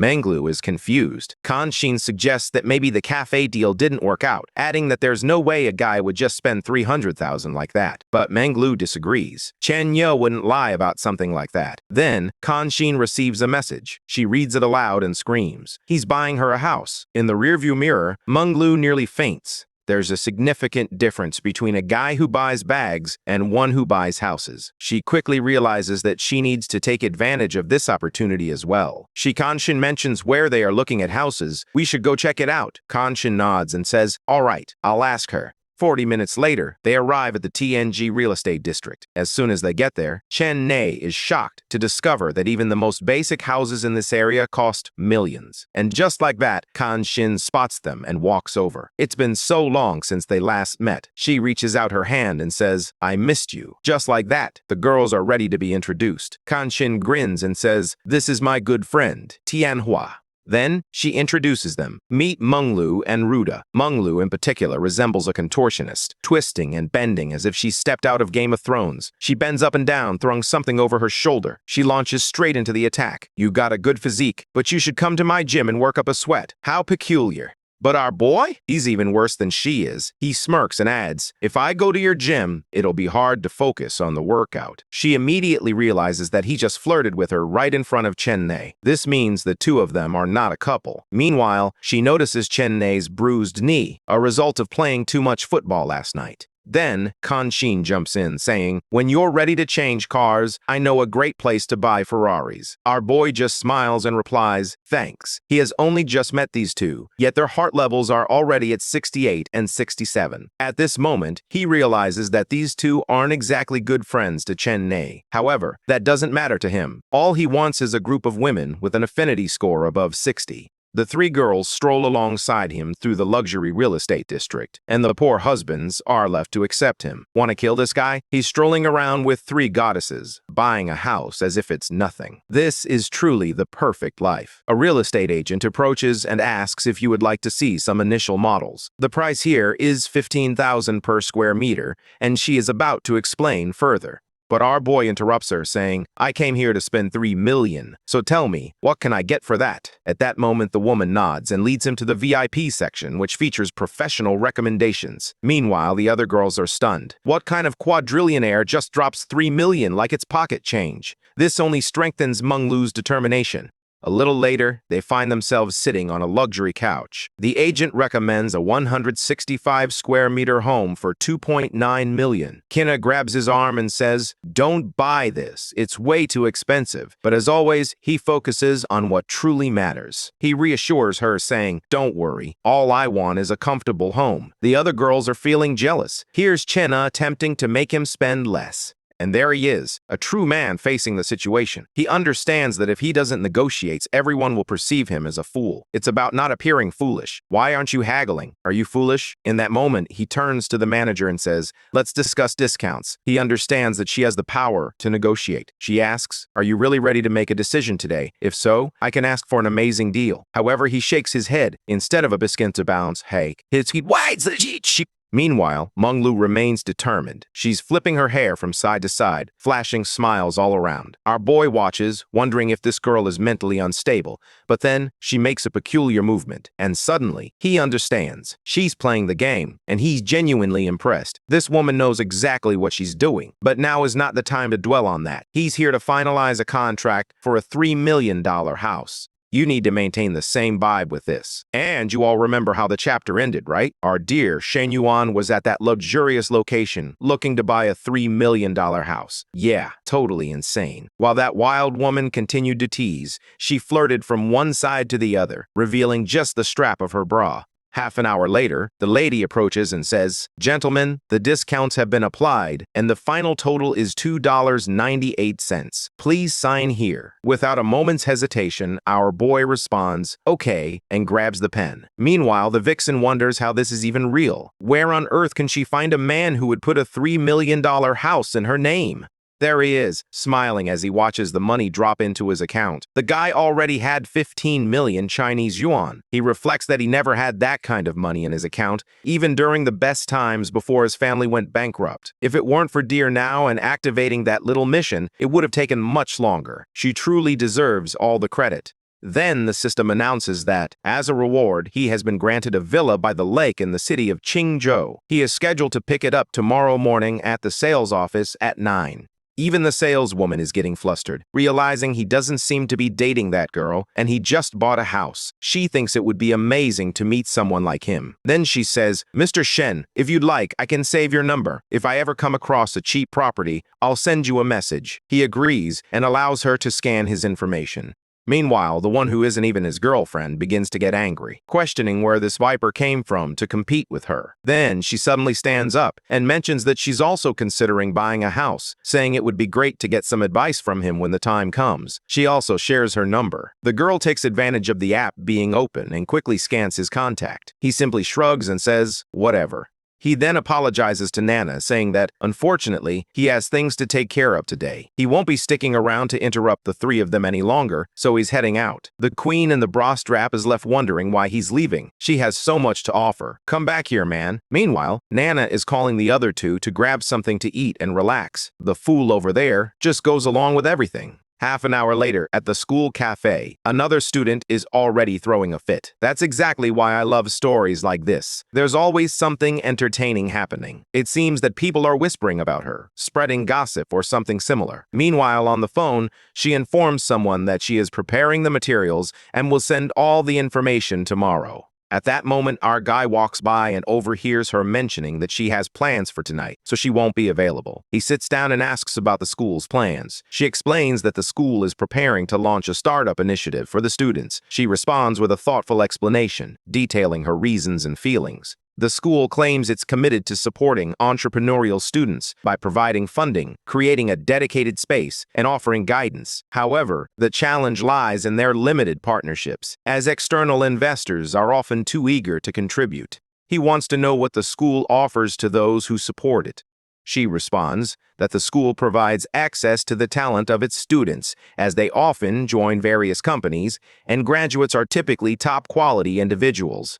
But our guy doesn't hold back. He directly points out that their school isn't as impressive as they claim. It's not a top-tier university. She admits she's already aware of that, which is precisely why it's been so difficult to secure any support. Then she remembers something. Apparently, there's a woman from the university wants her to visit a bar to meet potential investors. However, she already knows exactly what those older men are after, and she's not in the mood for that. Shen Yu Man, however, wants to help because he can see that she is genuinely stressed. Despite having money, he isn't willing to throw it away carelessly. For this investment to be worthwhile, at least a third of the students would need to be talented. Yet, from what he observes, the school barely has even a fifth that meet that standard. She asks if he's genuinely interested, and he admits that he's not. The poor thing pleads with him to at least consider it. The project hasn't launched yet, and perhaps it wouldn't be too difficult to get off the ground. Depending on which investors come on board, it could really become a reality.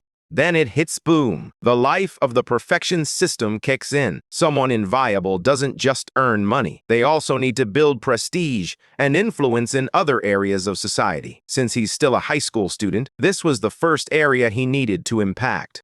He would earn prestige points for investing in school projects, and for every 500 points, he would have the opportunity to unlock a new talent, a tribute, or something similar. These points were based on his reputation, reflecting how others perceived him. Clearly, the investment had just become much more intriguing. He doesn't need to worry about making money from it. His focus is on building up prestige. It's more about spending cash to earn points, and while considering how many girls he could benefit from, he calculates his potential gains. Regardless, this will be worth it. He'll have the chance to spend. He then asks, "So, teacher, if someone decides to invest, who gets to choose the students, the company, or the school?" She explains that, technically, the school should be responsible for this.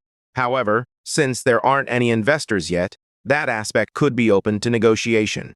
She says that if he's the one investing, he should also be the one making the selections. Just like that, one of the girls attempts a classic casting couch test right then and there. She tells him to stop joking around, pointing out that she knows his family went bankrupt. She questions how someone who can't even afford tuition is supposed to fund anything. He pulls out his phone and tells her to count how many zeros are in his bank account. The moment she sees those 9 digits, 15 million, she demands to know how he acquired that kind of cash. He explains that when his family was still doing well, he invested in a substantial amount of cryptocurrency. Now, during the bankruptcy period, those coins have skyrocketed in value. She's standing there in shock. One of her students is a multi-millionaire. He leans in close and says, "Come with me. Stay by my side, and you'll experience a life of luxury as we travel the world together." Now she's curious, but tries to play it cool. She tells him not to be silly and urges him to focus on the project. She needs to know if he's truly serious about something like this, as even she understands that making money from it is challenging. The guy insists he's not investing to make money. He wants to support the university and contribute to society. Suddenly, she finds herself imagining being in bed, contemplating how genuinely committed he seems to this relationship. Now, she's questioning whether he was serious when he mentioned traveling the world with her. She snaps out of it, shaking her head as she insists she needs to stop thinking that way. She stands up with a determined expression and says she will talk to the secretary, promising to continue the conversation later. Our boy didn't even get a chance to respond. At 4 p.m., he receives a message from Nana, complete with little heart emojis from the cafe, inviting him to come and try some of the good stuff. The bastard is picky, though. He says this one isn't fully trained yet, so we'll have to go over there and teach her how it's done. On the bright side, at least her outfit is always on point. The scene shifts to the blue-haired girl, Kong Xiaoyi, a former classmate. She confesses that she can't understand why she can't stop thinking about the oddball Shen Yuan. He's no longer the wealthy kid he once was, and can't even afford his own tuition anymore, so she realizes she needs to get him out of her mind. The girl in the plaid outfit asks Yu Peng if she's really dating Quan Habao, one of Shen Yuan's roommates. She insists that he's much better than Shen Yuan. At least when they go out, he actually pays for the meals. In contrast, with Shen Yuan, all she ever did was lose money. She tells her to keep her voice down because he's literally walking up right now. Our boy is just there, climbing the stairs and minding his own business. Meanwhile, these lovely ladies are already assuming he's off to some part-time job. They're so spiteful that they actually want to follow him just to discover where he works, so they can have a good laugh at his expense. One of them sways her hips and calls out to him, asking where he's headed. If he's working somewhere selling things, they say they'll even come by to buy something. Just let them know.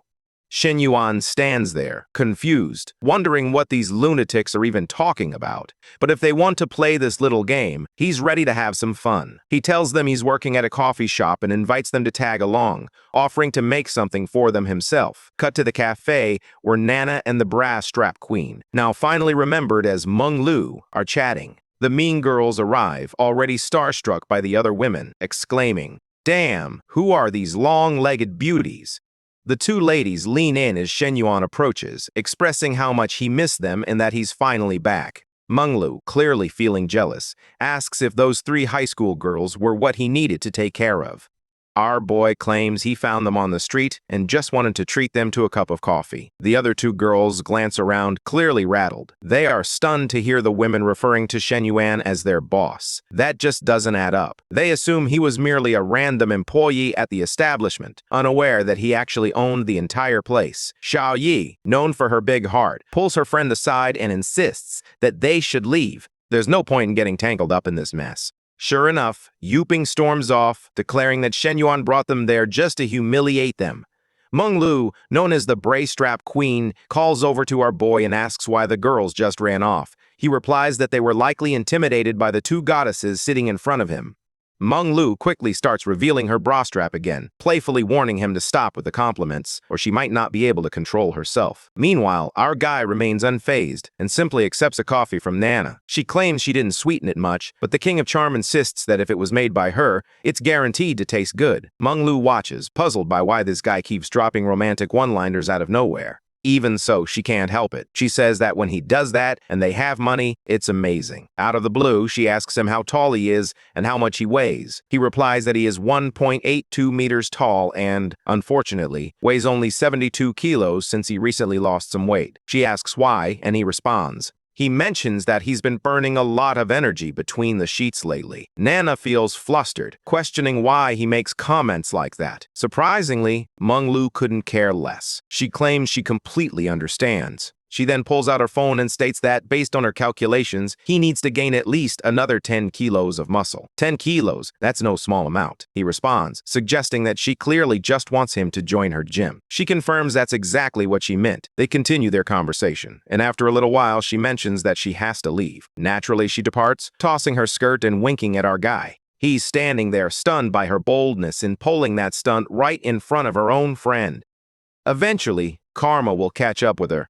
Suddenly, he grabs Nana's arm and announces that it's time to get some exercise. The poor girl is curious about what kind of exercise he means, but he simply replies that it's the kind that burns a lot of energy. She responds that perhaps this isn't the best time, especially since another employee is present and the girl had just stepped out. But the rascal simply responds that the more trouble there is, the better it becomes. With that, the SSR swordsman launched his attack on the demon's cavern. The unfortunate employee nearby could hear everything. With her eyes wide open, she wondered why on earth her boss was being so bold. At that moment, Menglu arrives. She returned, saying she had forgotten her purse. The girl attempts to explain that it's not a good time, but Menglu insists that she should just let her in. As she walks over to grab the purse, she hears her friend yelling at him to slow down. She's stunned by how daring the two of them are. 10 minutes later, with her arms crossed, she wonders how he manages to have that kind of stamina. Then she licks her lips and shouts that next, it's time for her to have a proper conversation with both of them. Nana feels utterly embarrassed, admitting she never imagined she would experience something like this.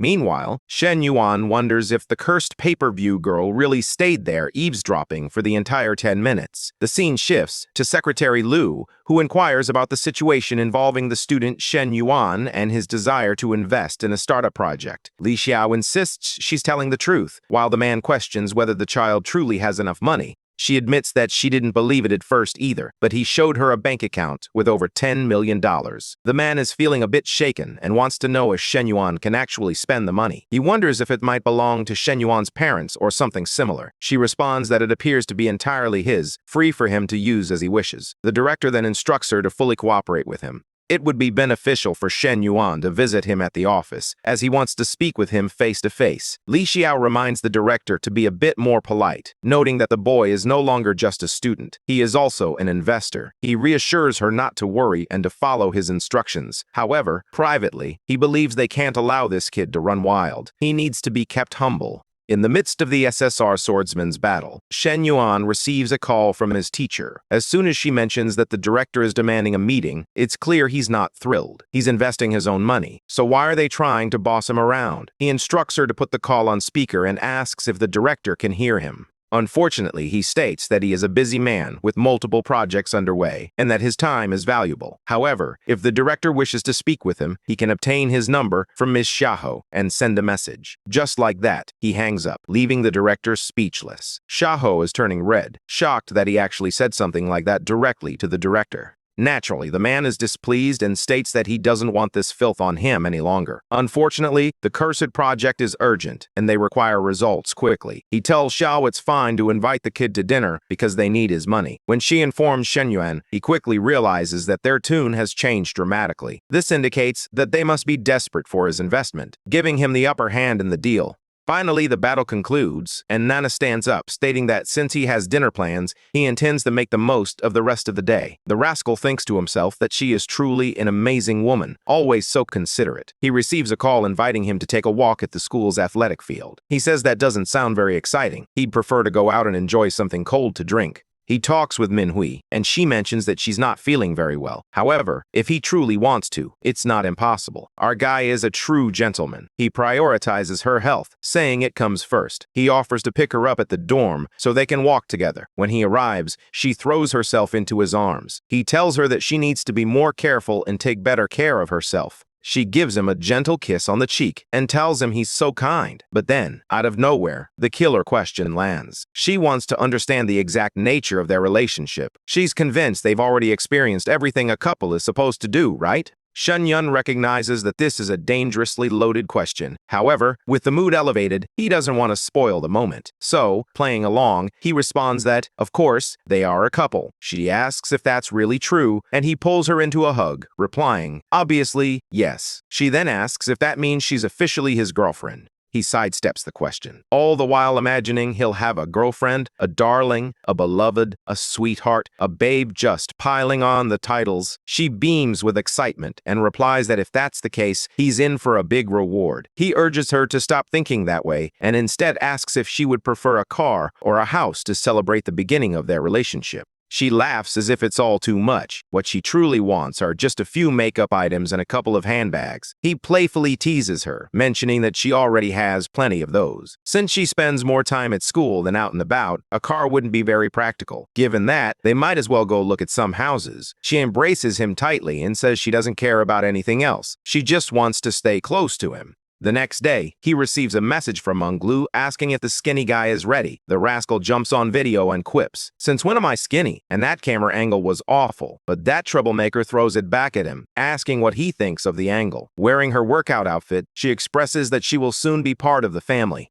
At that moment, Joe Wanting shows up. You remember her, the one who rejected our guy at the very beginning. She asks Menglu why she seems so happy. Menglu brushes it off, saying it's nothing, just a funny friend. While sitting at the table, Wanting remarks that class hasn't started yet and asks who this funny guy is. Menglu casually mentions that a friend of hers just got a $3 million apartment for him. Immediately intrigued, she wonders who this billionaire is. If he's giving away properties like that, he must be incredibly wealthy. Her first thought is that he must be some old sugar daddy, and being around him must be terrible. Yet, if an older man offered her an apartment, she might go along with it as well. She truly needs to find a better man. Menglu clarifies that the real problem is that he's just turned 20, making him even younger than her friend. This leads her to immediately assume he must be hideous. Menglu replies, not at all. He's actually handsome. This convinces Wanting that her friend must be some kind of model, internationally competitive, and one of the most beautiful girls in the world. Menglu believes she is just as beautiful as Wanting, noting that each of them possesses their own unique charm. Wanting laughs and says, well, that explains it. You've got a charm that's just as good as the teacher's. Shen Yuan sends a message saying he's off to check out a new apartment. Immediately, Menglu offers to join him, asking if he wants her company. He agrees, and she instructs him to pick her up at the gym.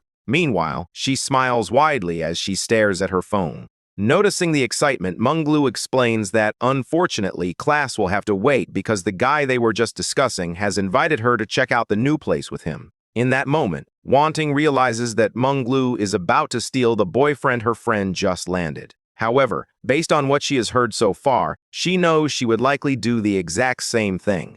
A guy from the gym named Han Lahai approaches and asks about the plan for class today. Menglu simply makes a face and walks away. Watching from above, Wanting stands with Lahai, pondering how someone with a car like an M9 managed to catch Menglu's attention. There are guys with much nicer cars who never stood a chance. She tells Lahai that he has no idea. Apparently, the man in that car just bought a $3 million apartment for one of her friends. Lehigh is stunned, trying to comprehend who this billionaire could be. When the door opens, Wanting comes face to face with the legendary Shen Yuan. She can't believe that the man Menglu has been talking about all this time is actually him, the same guy she had ditched just 2 weeks earlier. The girl is practically having a meltdown, her hand on her head as she completely loses it. She glances at her phone and sees a message from the older guy she's been seeing, inviting her to spend the night at his place. She can't stand him because he's always far too blunt. Now that she's caught up in the whole Shen Yuan situation again, she simply replies, fine, and calls him an idiot. The guy, clearly confused, asks if it's really her. She retorts, no, it's my mom, obviously. The poor guy is getting roasted at work.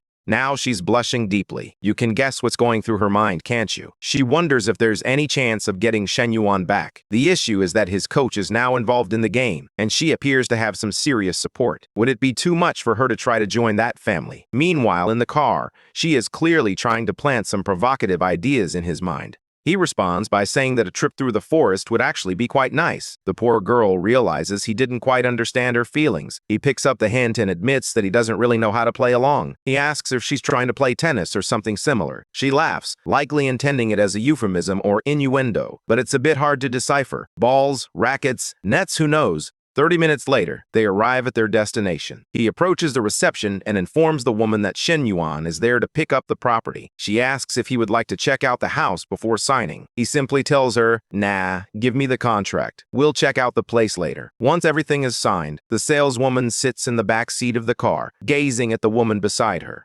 She's confident that the girl isn't his girlfriend, but she can sense that the girl is trouble. She thinks to herself that these women are all bound to end up clashing with one another. Suddenly, an existential crisis hits her. The world truly is unfair. Here she is, working tirelessly, while that girl seems to possess no skills at all, just a dangerously tempting body. Yet somehow, that's enough to drive men wild and lead them to buy a house. When they arrive, our protagonist is handed the keys to a massive mansion that resembles a medieval castle. The enthusiastic trainer is already proclaiming that the place is amazing. She reflects that wealthy people truly live in a different world, and if she wants to experience a life like this, she must win Shen Yuan over. The saleswoman begins by explaining the size, layout, and other important details. At that moment, the system congratulates him, stating that to make the house truly perfect, it needs an impeccable interior design. If he secures a custom, exclusive design, he will earn 20 million. The man is excited. This mission seems straightforward.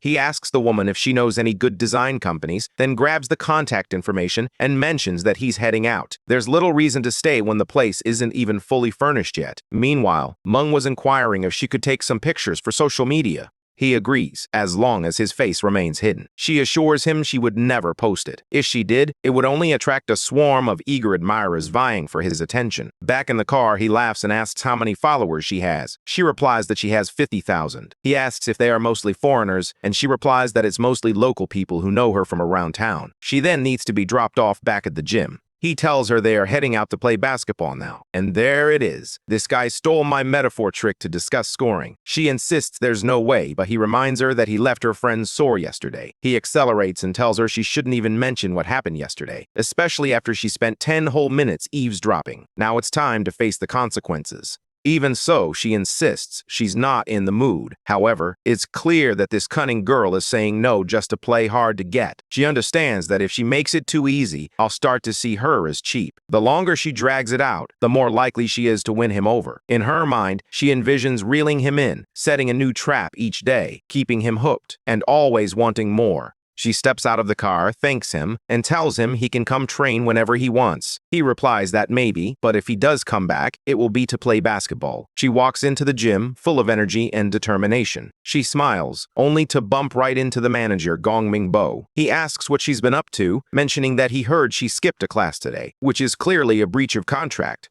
Menglu explains that she had an important personal matter to attend to and offers to pay double the class cost to make up for her absence. However, the manager states that, despite this, Ms. Yu went ahead and filed a complaint. Oof, Wan Xing is sticking to the rules, isn't she? She got lucky that he resolved the issue for her. However, Menglu quickly sees through it. This guy is using the classic tactic of pretending someone complained, then swooping in to say, "Don't worry, I fixed it for you," all to make her feel grateful and perhaps even fall for him. But that's just not her type. She brushes him off, saying she's going back to work. Poor guy. It's clear his little plan has been exposed. He awkwardly tries to ask if she wants to grab something to eat. She replies that she brought her own fitness food today, so there's no need to eat out. Meanwhile, she daydreams about the future, envisioning herself living in a sprawling luxury villa. When I first saw this girl, I thought she would disappear after just one chapter. But no, she's a true contender. Back at school, several administrators are discussing Shen Yuan, the boy who is interested in investing in the entrepreneurship program. Mr. Lu, standing nearby, mentions that they invited the boy to dinner, but it seems he still hasn't replied to Professor Lai. The secretary on the right, Kong Zhongping, adds that they shouldn't underestimate him just because he's a student. If he's going to invest, they must treat him with the proper respect. That's why he will personally invite the boy, to demonstrate that they truly value his support. Lu appears a bit shaken, commenting that having someone like the secretary in person might be a bit excessive. Meanwhile, in the dorm room, Hai Biao is telling our protagonist that he has been talking to Yu Ping for a few days and wants to know when something will finally happen between them.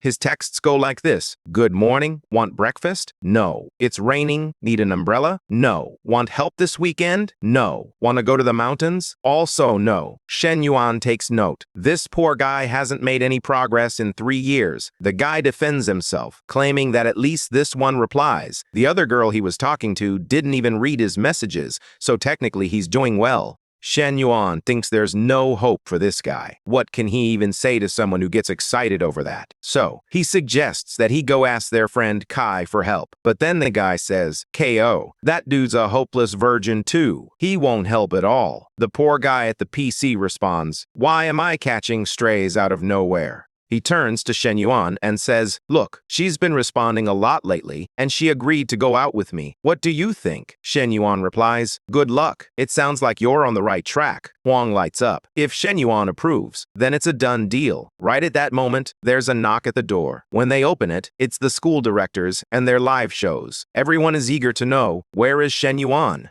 His roommates immediately assume he's in trouble. People at this university are so nosy. Outside, a crowd is already gathering, trying to understand what's happening. One guy asks the kid in the goxie if he knows anything. The kid replies that he heard Shen Yuan's money was all shady, and that the cops were probably coming to arrest him. The friend steps out of the room and tells the loudmouth to stop spreading nonsense. Lei Xiao then turns to our protagonist and informs him that Kong from the committee wants to speak with him.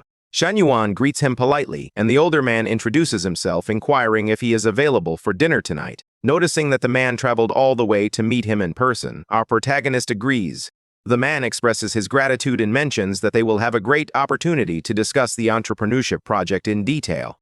It seems they're already heading out, leaving people around campus feeling a bit confused. Why is this influential figure personally inviting the young boy to dinner? Shen Yuan's friends are whispering in his ear, playfully teasing him, while the jealous guy in the room seethes with envy. The scene shifts to the Nanjing restaurant, where our protagonist is wearing a tank top and hasn't bothered to dress up. To be fair, neither the older man nor the woman made much of an effort either, so it's all good. Immediately, Shen Yuan states that if he is going to invest, it will be on his terms. He wants complete control over who receives funding through the entrepreneurship initiative, including how much and to whom. That decision will rest solely with him, and the school should not interfere. Lu jumps in, ready to say that it's too much, but Kong quickly tells him to be quiet. Kong then calmly explains to Shen Yuan that the school has a significant project underway. They need to report back to the media and be accountable for how things are managed, so they can't simply follow investor demands without question. Shen Yuan counters, stating that it would only make sense if they had money to invest. Since they don't, he believes they are better off accepting the offer. Furthermore, he intends to invest in a manner that generates returns, not losses. Naturally, he will select the best candidates and act in his own best interest. He's actively seeking to gather talented individuals now, knowing that when he becomes a powerful magnate in the future, he will need a strong team, a large team, which means he has an entire lineup of women at his fingertips. This rascal. Kong acknowledges the conditions, but informs Shen Yuan that he must attend the meeting with the rest of the project staff to discuss matters in more detail. After a few glasses of wine and some light conversation, dinner comes to a close. On the way home, look who's riding in the car with him. She compliments the spaciousness of his luxury vehicle, noting how roomy it is. He is about to respond when she suddenly receives a call. It seems that someone named Li Ming, who I believe is her sister, has encountered a problem and will no longer be able to assist her with something.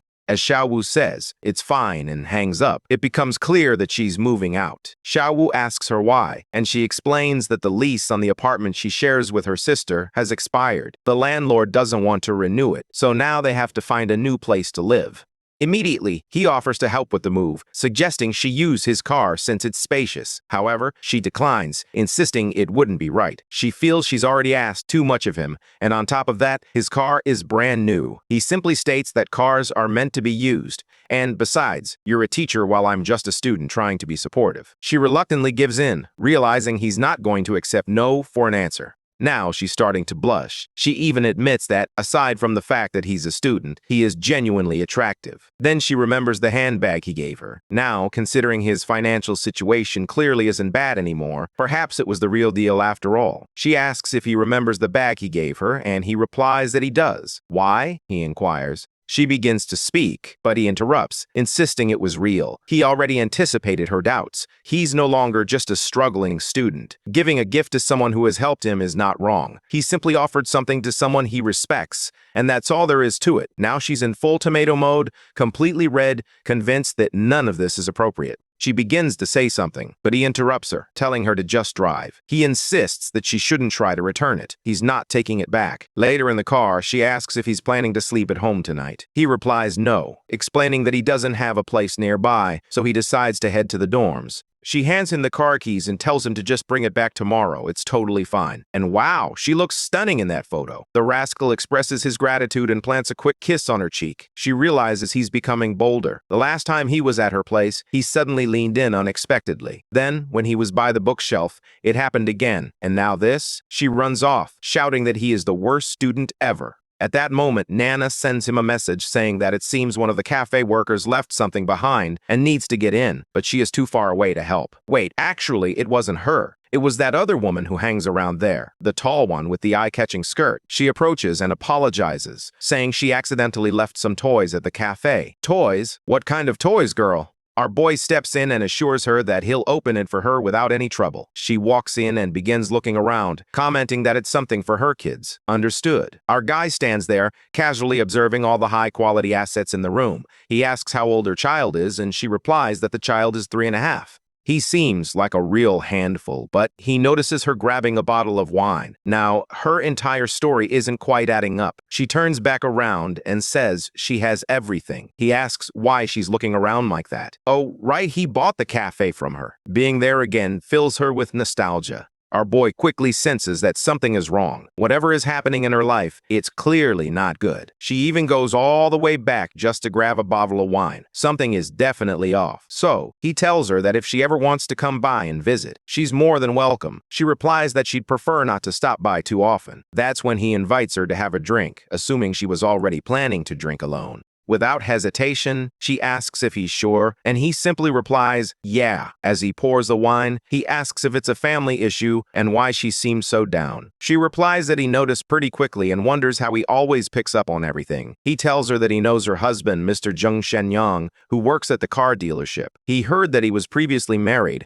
The tall one asks if something actually happened between him and Chen Na. He says probably not, but he was definitely pushing it hard, which is why she quit. She responds, just another name to add to my list. Recently, she has been seriously considering divorce and has even begun gathering the necessary paperwork to prepare. The problem is that the guy is a nightmare, threatening not only her, but also other employees at work. She understands that this will not be an easy process. With a child now involved, she is uncertain about how this situation will affect the kid. It's getting messy. Our guy cuts straight to the point, stating that if it's over, then it's over. There's no reason to drag it out, as it will only make things worse for the kid. She admits he's right, acknowledging that it actually makes a lot of sense. However, she realizes he's drawing deep conclusions from just one sentence. Still, she appreciates his kindness and taking the time to be with her. The tall woman in red expresses her gratitude, then stands up, saying she should probably get going. But as she does, she stumbles slightly and falls right into him. What's happening here?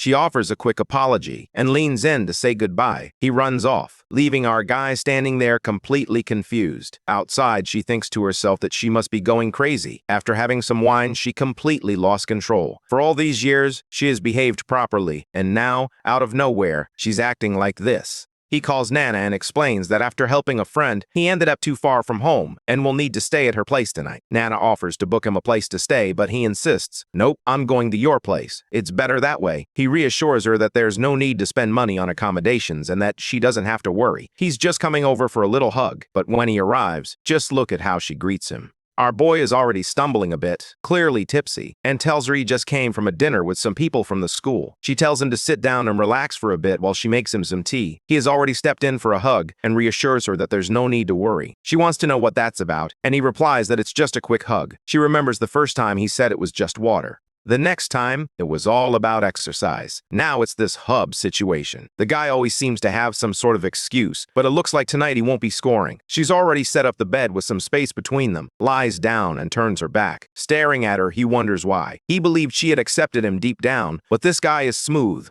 He lies down and says he's freezing. To be fair, the room is cold, and he has had enough to drink that his body can't warm up. She says she will turn on the heater. He says that's too complicated. Why all this technology? If you could just get closer to her, that would be enough. She begins to speak, but he interrupts her, claiming the cold is gone now. It's pretty clear the bastard has scored again.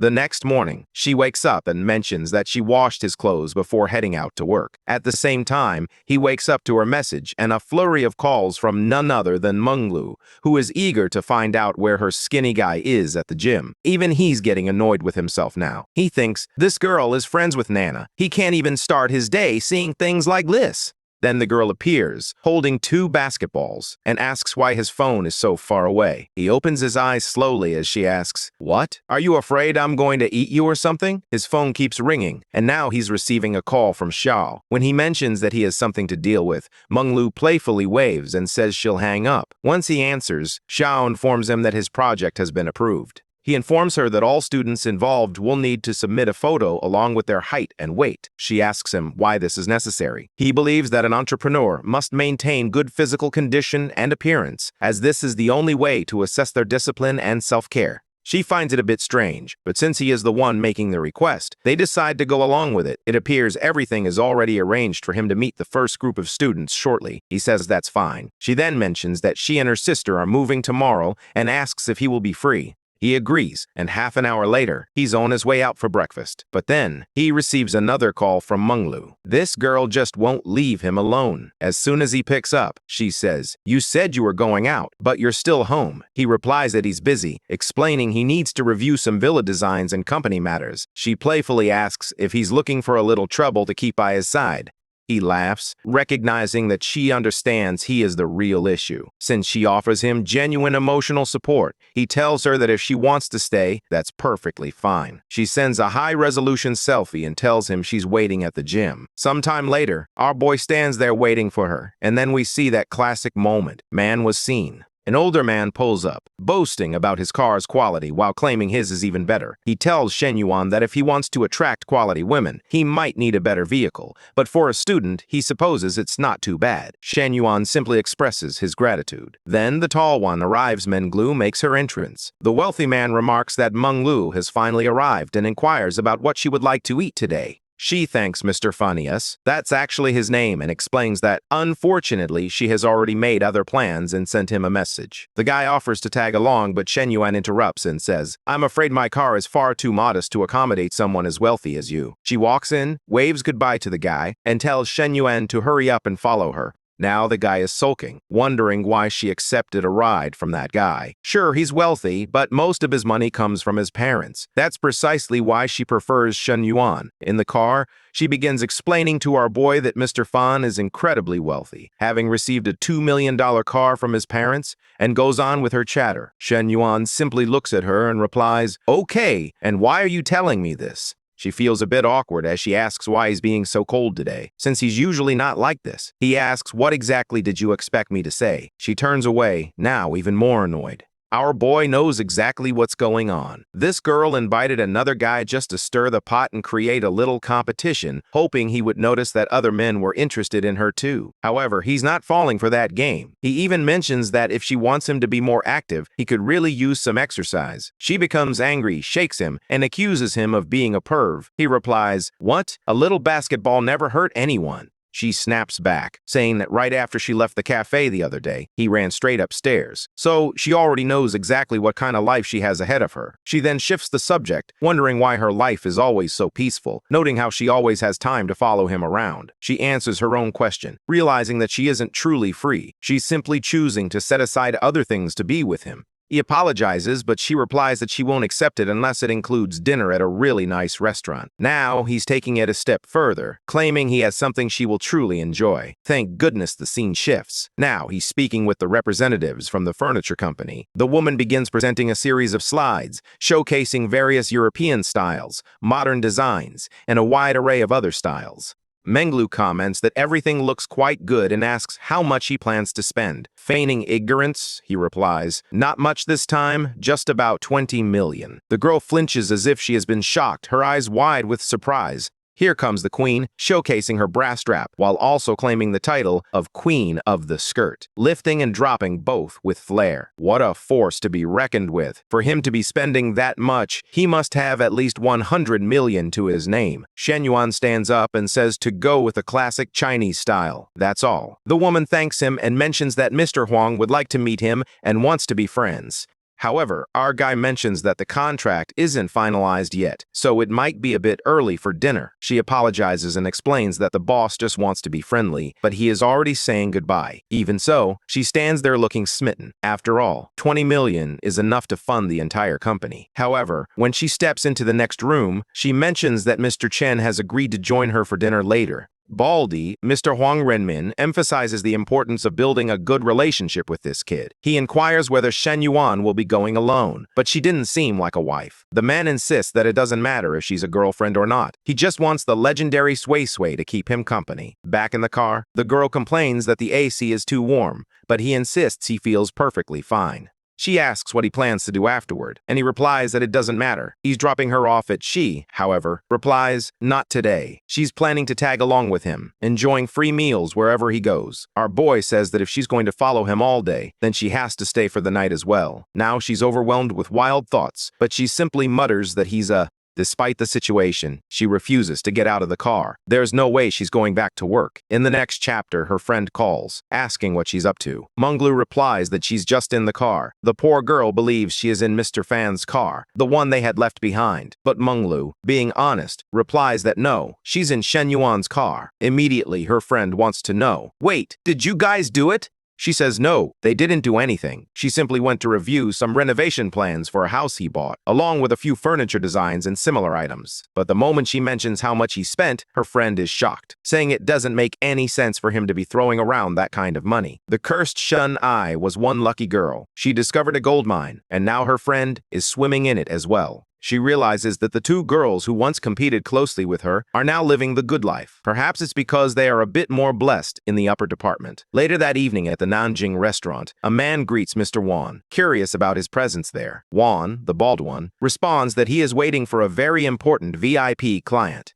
The man wishes him good luck with his business and departs, casting a curious glance at the girl, intrigued by why Baldy brought such a beauty along. As soon as our boy parks the car, he signals to the man that he's arrived. The guy rushes over, clearly in a bit of a panic, to greet him. He quickly asks if the girl next to him is his girlfriend. Our boy flatly responds, no, just a friend. Her name's Lu. The man greets her warmly. Now she's fuming. He didn't hesitate for even a split second to say that she wasn't his girlfriend. At the table, the man introduces his assistant designer, Su Shui. Shen Yun greets her with a handshake and instantly notices how soft her skin is, her fingers smooth like jade. She exudes a kind of purity untouched by the world, in stark contrast to the wands that always surround him. Baldy notices that our boy seems interested for a moment and says there's no need to discuss business tonight. It's simply a chance to get to know each other. The woman next to Su Shui nudges her, urging her to raise a toast to the esteemed Mr. Chen, emphasizing that this is her opportunity to get closer to him. She stands up and raises her glass, offering a toast to you. Our boy thanks her casually, while Menglu expresses her desire to drink as well. He tells her not today, as she will be the one driving them back. Though she's not happy about it, she finds herself celebrating inside, as it oddly gives the impression that they are in a relationship. Strangely, Su Sui stumbles over with her glass, awkwardly expressing her desire to toast with him as well. He calmly replies that she can have tea if she doesn't want alcohol. Baldy quickly steps in, apologizing and explaining that she doesn't really drink. She mentions that she's from the South and hasn't graduated college yet, but since they're close in age, they should be able to communicate well. He tells her to add Shen Yuan on social media and begin building a connection with such a talented young man. Menglu immediately sees through the situation. This old man has brought the girl to evaluate the business world from a different perspective. Clearly, this innocent girl is being presented to Shen Yuan like an offering. It's no different from a high-end pimp operation. A man in a green jacket approaches and says he would like to send a drink over to the gentleman. Baldy calls our boy over and introduces him to Lin Gunzhao, his grandson. He also introduces Shen Yuan, describing him as an incredibly gifted young man for his age. Strangely, Gunjiao is really excited to meet Shen Yuan. "Why are you so flushed, man? I can hardly remember this guy." He looked at Shen Yuan as if he recognized him. "However, I have no idea where they have met before. Now my memory is hazy. I honestly don't recall this guy at all." Baldy inquires whether they are familiar with one another. Our boy responds, "Just enough, not too much, not too little." Baldy then informs his grandson that Shen Yuan has purchased a $10 million villa and plans to spend an additional $20 million on furniture. The kid is stunned. It turns out that the brainy Baldy, who has been trying to impress for years, is now here doing everything he can to win over Shen Yuan. The kid decides that if Grandpa is brown-nosing this guy, then he might as well kiss up too. It seems better to just follow his lead. The man congratulates our protagonist and informs him that from now on, he will need to address him as Mr. Shen. 3 hours later, the bald guy invites our boy out to carry oak. My God, he's had this kid under his thumb all day. He invites Menglu as well, but she hesitates. This girl is so focused on fitness that her entire life revolves around a strict diet and a perfect sleep schedule, all for the gains and that healthy glow. Shen Yuan tells her that if she doesn't want to go, she can head home, get some sleep, and maintain her perfect routine. The moment she glances at the competitor sitting across from her, she knows. If she doesn't go, that little viper will throw herself at him. Their night could become quite cozy, which would be very bad for her. God help her, she's already imagining the worst, as if he's gonna get that girl pregnant tonight. She jumps up, a bit panicked, declaring that she's definitely going. There's no way she's missing out on this. And off they go to gather oak. Shui keeps a close watch on our boy the entire time. She seems like she wants to offer him something, perhaps a drink, but he politely declines, saying he's good. He's had more than enough today and just wants to relax. Besides, he's already noticed that she's not really accustomed to places like this, so there's no need for her to push herself. She lowers her head, appearing slightly embarrassed, and expresses her gratitude to President Chen. He tells her to keep her chin up. A girl is about to start playing his game with her now. Menglu notices immediately and asks if it bothers him that she's sitting right there. He replies that the one who should be bothered is Mr. Fan Guy with the $2 million car, who is probably texting her at this very moment. Naturally, she's frustrated that this is the issue he chose to address, and she questions why none of her usual tactics seem to be effective on this infuriating guy. Chewie then asks if there's a song he likes, and she'll choose one for him. He replies that he doesn't have a preference. Whatever she picks, he'll sing it regardless. Menglu tells him to stop staring at the girl like that, insisting she's about to melt. He replies that he looks at her the same way he looks at Menglu. She immediately snaps back, "Yeah, right." When he stares at her, all she feels is sleaze, no emotion at all. He replies that it's her fault for the way she keeps throwing herself at him. Besides, it doesn't matter. The result is always the same. She raises an eyebrow, and what happens next? He meets her gaze, his eyes focused on the bed. Right then, her little heart ticks up another point. This girl is really into it. He's rich and handsome, so she lets it slide. At least he's honest. If he were ugly and broke, she wouldn't even want to say what she'd be calling him. He grabs the mic and she asks him to tone it down a bit. Then Baldy walks in, hands him the mic, and tells him to sing something. And just like that, the scene cuts to the outside. I was really hoping to hear the boy sing something bold. The old man continues to flatter him, shaking his hand and expressing that he never imagined he would make a lifelong friend at this age. Our protagonist thanks him and assures him that, thanks to their design team, he will definitely prioritize their company. The woman grabs Sui and says they're heading out, waving goodbye. Our boy asks if she'll be all right, and the woman reassures him not to worry. She'll make sure Sui gets home safe. This leaves just him and Menglu. She asks if he would like her to call a car for him. He assures her not to worry, saying he'll find a nearby hotel to stay the night. She finds this a bit strange and wonders why he wouldn't just take a taxi home instead. He replies, "Well, if you're that concerned, you could offer me a small spot to sleep." The girl understands exactly what he means. However, she's beginning to feel that if she resists too strongly at this moment, she might risk losing the prize. She grabs our boy by the shoulder, her heart pounding at 75 beats per minute, and tells him she's not the kind of woman who brings men home. She's a decent girl. He simply stares at her, a bit confused, wondering why her affection level has suddenly increased so much. He tells her to forget it and asks for her address, saying he'll call the cab himself. But now she changes her mind and says she's not going home. He asks where then. She plans to sleep. She tells him to stop messing around and acting like a clown. He shrugs and says, "All right then," before tossing her into the car. Inside, she silently pleads with the heavens for him to be gentle tonight, unlike those she overheard back at the cafe. Meanwhile, the old driver, glancing through the rearview mirror, finds himself captivated by her curves, her face, and the luxury of the airbags. Truly, the life of the rich is a world apart. They arrive at the Grand Hyatt, the most luxurious hotel in town. Surprisingly, our protagonist expresses a desire to rent a suite for an entire month. Even Munglu is confused. "Why so long?" she asks. "It's just one night." He ignores her. The woman at the desk states that it's 110,000. He swipes the card without a second thought. Now that her affection is over 60, everything he spends gets tripled in return. It's time to start throwing money around. In the hotel room upstairs, she gazes out at the view and exclaims that it's incredible. She feels a twinge of guilt about taking him from Anna, but something tells her that something good is on the horizon with this guy. She's not quite sure what she envisions, but our boy is already moving in on her neck, asking if it's time to play some golf. Good grief. The artist is showcasing all his skills tonight. She suggests it would be better if he took a shower first. He replies that they'll shower later. She notes that the curtains are wide open. He assures us not to worry. From this glass, you can only see out, not in. After 10 long chapters, our hero finally invades the bomb site. The next morning, he wakes up to find it's past noon. The night felt long. He didn't expect that Mangalu, who trains daily at the gym, would end up this worn out. The moment he touches her, she snaps, asking if he's lost his mind. They didn't get to sleep until 4 in the morning, and he should be resting. Meanwhile, she wonders how someone like her, who trains every single day, could be completely defeated by a skinny guy. "What am I even reading? Help." Our boy responds, saying he treated her gently. Normally, he goes all night, but this time he held back. He's either calling her Lulu now. She tells him to cut it out, insisting she just wants a few more minutes of sleep. He agrees, saying he'll let Coach Lee rest a bit. When she wakes up, he promises to let her choose a car, as long as it's under 3 million. She bolts upright instantly and tells him to say that again. This groveling man has met his match. She has a talent for this. She declares that if that's the case, then she loves him to death. Strangely, our boy begins to wonder how Nana would react if she got a car as well. This little devil, Mangalu, quickly expresses her fondness for a Porsche that costs just over $2 million.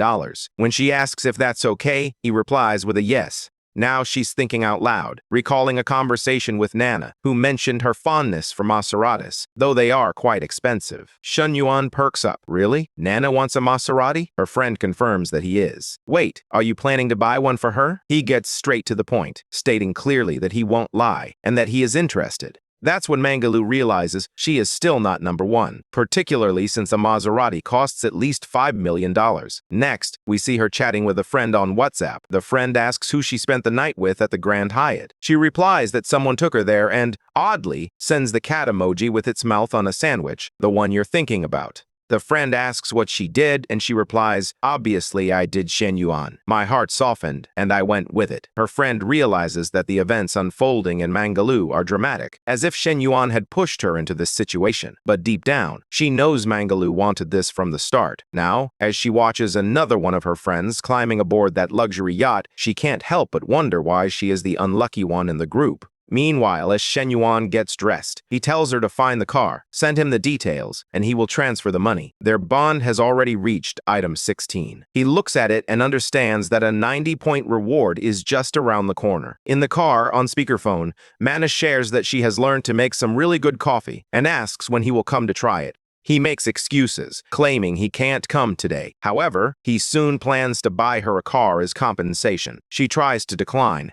insisting that he has already given her a house, a job, and everything she needs. It's simply not necessary. He simply replies, "There's nothing wrong with spending on the woman I love, is there?" Would she really say no to a gift? She appears to accept, but she mentions wanting something in a lower category, like a Type B car, something affordable. He claims it must be at least 2 million, leaving her stunned. Then, the guy plays D-chess. Right after dropping the news about the car and catching her off guard, he casually adds, "By the way, something happened between me and Mangalu last night. Does that bother you?" She's still reeling from the car bombshell, but she says yes, of course it bothers her. Still, she knows she can't change him. He reassures her not to worry, saying there's a space in his heart that only she can fill. The poor girl is overwhelmed with emotion. Shen Yuan plays so intensely that I almost feel sorry for the girls. Our boy is genuinely surprised by how much she cares for him, to the extent that she's worried about him spending too much. He assures her that he will return to spend the night with her. She softly asks him to please. She's giggling now, clearly flustered, and says she'll head back to work. Guys, the tables are turning.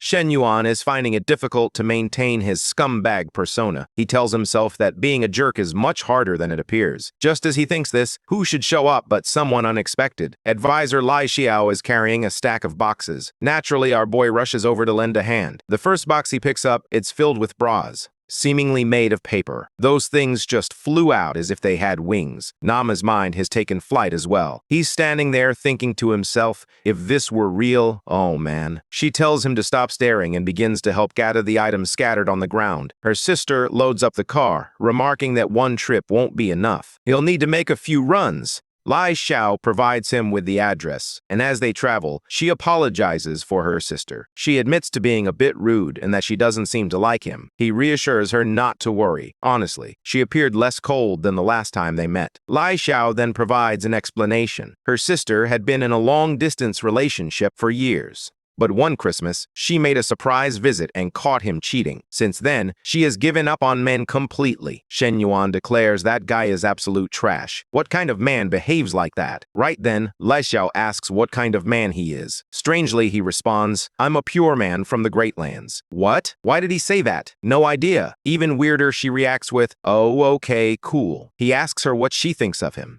Out of nowhere, she turns bright red and leans forward. Girl, what are you doing? Do you have an itch on your back? It seems she has just processed what he said and asked him to repeat it. He claims he was joking and asks why she seems so flustered. She sits there looking a bit awkward. This woman is certainly a bit unusual as well, isn't she? Later, after they have brought all the boxes upstairs, she offers him some water and food. Then, he makes a surprising request, saying he would prefer if she showed her appreciation in a different way. She leans into him. He clearly and obviously goes in for a kiss. Dear Lord, now he's going full Book of Revelation, biting her neck. Her sister is already at the door, urging them to open up because she forgot her key. Lai Xiao is urging our guy to let go before her sister notices what's happening. As soon as she opens the door, she wonders why her face is so red. Did she have a heart attack or something? Xiao, feeling flustered, insists that she just needs to rest, explaining that going up and down stairs is tiring. Meanwhile, she feels relieved that her sister doesn't seem suspicious. She quickly shifts the mood by bringing up school matters, reminding him about the project he's investing in and saying she'll reach out to him about it later. He thanks her at the door, saying he won't be a bother anymore before he leaves. Of course, he wanted to stay longer, but with that damn lambing going on, there was no chance. As soon as he leaves, the sister asks what she thinks of Shen Yuan. Xiao appears a bit uncomfortable, and her sister urges her to stop pretending. It's clear to anyone that the way he looks at her goes beyond a typical student-teacher relationship. Xiao inadvertently reveals some details, admitting that she struggles to explain her feelings. Just then, the sister points out that it's obvious she's catching feelings. Surprisingly, she is quite supportive, noting that despite him still being a student, he actually seems like a decent guy. However, she cautions that he doesn't appear to be someone you can truly rely on. Xiao states that she isn't against him, to which her sister responds that it's her life. She won't interfere, but she advises Xiao to keep her eyes open, as that boy doesn't exactly seem dependable. That little sideways glance she gives has me confused. I can't tell if it's the sister or Xiao is catching feelings. I'm really lost. An hour later at the campus cafe, the guy attempted to apply blush on her stomach, but the poor girl ended up looking like she had been punched. She's calling for Shen Yuan, and her name is Fu Yanzi. She manages the broadcasting duties at the university. Our boy arrives, apologizing for the delay, and mentions that her voice sounded different from when they first spoke. She explains that it's normal for a voice actress and mentions that she'll be helping him set up his office and sort out a few things. He thanks her and mentions that he has a few more requests, asking if she can assist him with everything for the room. She agrees, albeit with some hesitation, and asks what else he needs assistance with. Before he can respond, a guy walks in with a bag, claiming he brought her favorite hot dog. Shen Yuan glances over, wondering who this weirdo is. He quickly realizes, by the look on the guy's face, that he believes he has romantic competition. Yanzi shuts him down immediately, stating that she's on a diet. The guy insists, explaining that he ran 5 kilometers and waited in line for 20 minutes just to get it for her. She continues to curse him out, insisting that he leave because she doesn't want his hot dog. When he asks who Shen Yuan is, she replies that it's none of his business. The poor guy left, looking completely crushed. It's unclear why he was even part of this story, as he was just left feeling humiliated. Standing in the middle of the cafe is Fang Minhui, the legendary figure. She has already spotted Yanzi with Shen Yuan. Her friend remarks that after 2 dates, it's evident that his family isn't actually broke. With that, Minhui charges in, eager to demonstrate just how shameless this girl truly is. She approaches Shen Yuan, showering him with kisses while clinging to him and asking if he's going to class. He awkwardly responds that no, he's actually discussing something with Yanzi. Manhwa holds on tight, scolding him for missing too many classes. She questions how he expects to pass anything if he fails all his courses. Yanzi gets up, fully aware that this girl has shown up just to create the illusion that they are a couple. She tells Shen Yuan that she has things to take care of and leaves first. He lingers there, uncertain of what to do, and simply waves goodbye. Meanwhile, the students around them are stunned by the unthinkable love triangle unfolding before them, as these two goddesses compete for the affection of one guy. Minhui, feeling uneasy, wants to know who that girl was and what they were discussing. However, she knows Yanzi well. Her sweet voice masks a cunning nature, and there's no way she will allow someone like that to get close to her Shen Yuan.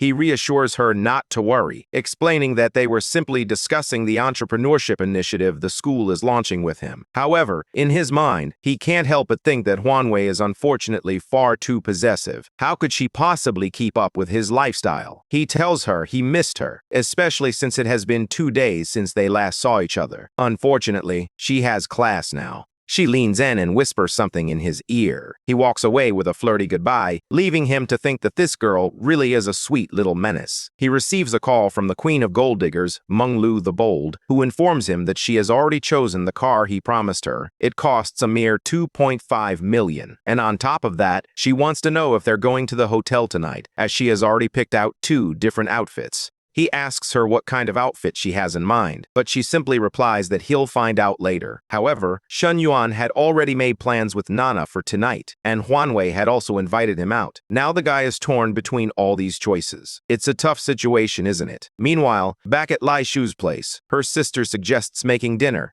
and inviting Shen Yuan over. The child looks puzzled, wondering why her sister is suddenly so supportive. Strangely enough, that girl doesn't seem quite right in the head. She mentions that something about his behavior makes her want to bite him, and then adds that she's clearly inviting him just to test his reactions. Xiao agrees, though a bit hesitant, and sends him a message letting him know that her sister appreciated all the help and is inviting him to dinner. Our protagonist reads the message and contemplates the chaotic situation unfolding before him. Even a master of time manipulation would struggle to manage it all. He realizes that one man can't bite every apple in the orchard. This time, he decides to turn down Huanwei and focus on coaching Menglu. Now he stands at the door, walking in casually, thanking them and saying he'll eat whatever they're having. After all, it's their home. As he looks around, he notices that they have just moved in, yet the place already appears nice and tidy. He asks where his sister is, and she replies that she's still in the shower. Suddenly, she turns and tells him not to come any closer. Confused, he wonders what that's about. All he wants to do is help. She insists it doesn't matter, and tells him to just relax in the living room. He attempts to push a little, claiming he enjoys keeping someone company while they cook. However, she continues to back away, insisting that he is already standing too close. He replies that half a meter is already too far, and she demands to know what he's trying to do. He pulls in close and says he's not trying anything. He leans in and whispers that her sister is in the bathroom and likely won't be out anytime soon. You know how long women can take. With a surge of heat, you can already sense what's about to unfold. She kisses him swiftly. She pulls away, saying she needs to finish making dinner. A little later at the table, he tells her that even Gordon Ramsay would be jealous of her dish. However, Lu Meng interrupts, asking him to stop flattering her and saying that she has some questions for him.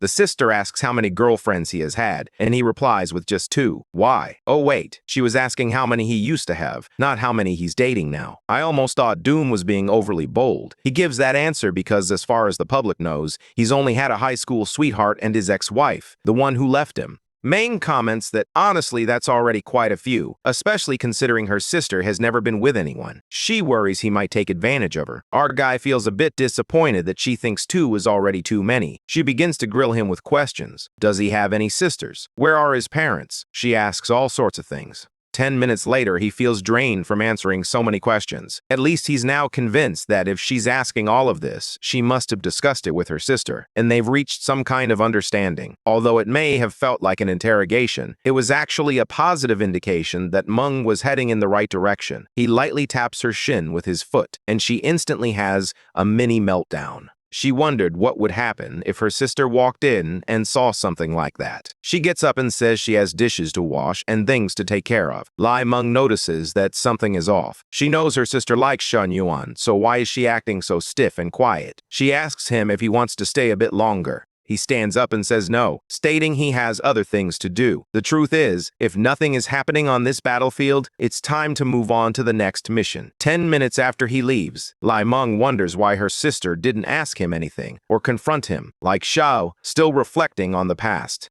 All the wild things he's done, he admits that he does seem more mature, more so than most guys. However, they aren't even in a relationship yet, and he already behaves this way, which feels dangerous. By the looks of it, Shen Yuan is already fired up. He arrived at Chen's place and began pulling her close, while she tried to understand what the rush was all about. He told her to guess as he rummaged around, asking if she still had that old uniform. In the next scene, she's in uniform, questioning why he insisted she wear it. He simply said, "Someday you'll understand." They launched the attack. Still, her affection was already at a smooth 90. With affection beyond 50, the next girl was revealed. He could choose to increase a stat, perhaps height, though he wasn't entirely sure, or he could opt for 5 million to spend however he liked, or gain a special skill. Naturally, the guy is focused on that ability. Everyone envies the legendary card, the ultimate buff that can't be found anywhere else on Earth. It's unfortunate for Nana. She was the first to experience the effects. What needed to happen, happened. Nana lies there, the poor girl, expressing that something feels different this time. He asks her what she means, and she simply replies, "I don't know, it's just different." He gazes at her with sparkling eyes, realizing that she must truly like him. He couldn't even imagine what the reward would be if someone ever reached 100 affection. It appeared that he received another card, and he ultimately chose the basic combat skill. In a society filled with laws, surrounded by so many women, you never know when you might become a target. On the other hand, he also possesses a remarkable ability to repair. Perhaps one day someone will need help, and he will be the right person to step in. My goodness. The guy is still in bed and already planning his next fight. His eyes blaze with determination, and he is convinced that fixing the world is the right choice. Just then, Nana receives a call from her mom. Her dad has had a heart attack, and they need money to cover the expenses. He asked what had happened. She explained, and he inquired if she needed to go home. She says not tonight. It's already late, but she'll head there first thing in the morning. She knows that even though Xin Yuan is with her and cares for her, they are not officially together, so she can't really ask him to go with her. She says it's fine and that she'll go alone tomorrow. He decides to let her go alone and tells her, "If you need money, just send a message. I'll take care of it." The next morning, he wakes up to find that she has made coffee for him and left it on the table. As always, this guy's alarm is a video call from a girl. Nangzi is showing him that his spot at school is all ready. It was completed quickly because she had all her devoted fans do the work for free.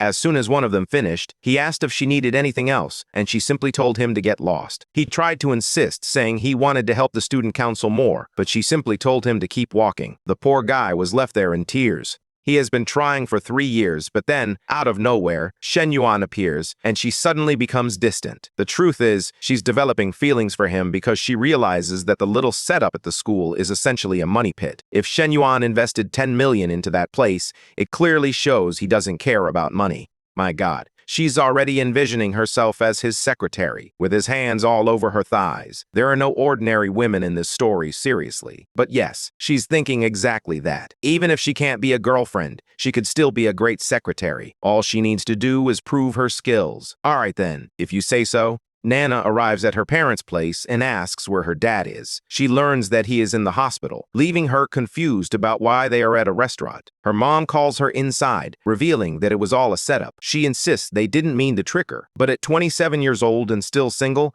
they thought a family friend might help her out. The guy's mom introduces him as Dong Kito and invites Nana to join them for drinks tonight, saying they'll get along great. She casually mentions that her son owns a company with dozens of employees, earns over 10 million a year, and has a nice car and a beautiful house. He tells her not to exaggerate, explaining that he simply customized a BMW Series 5 nothing major. Poor Bo, you're up against an impossible opponent. Nana says, well, that's not bad at all. Congratulations. Suddenly, the guy pulls out a ring. Thankfully, it wasn't for Nana. He was giving it to her mom, saying it was a little gift for Auntie. Mom is thrilled, and the other mom is already on cloud 9, declaring that he would make the perfect son-in-law. Her dad begins chatting with the guy, while Nana pulls her mom into the bedroom for a quick conversation. Her mom scolds her, insisting that she shouldn't keep secrets when there are guests in the house. However, Nana wants to understand why her mom tricked her into attending a blind date without even considering her feelings about it.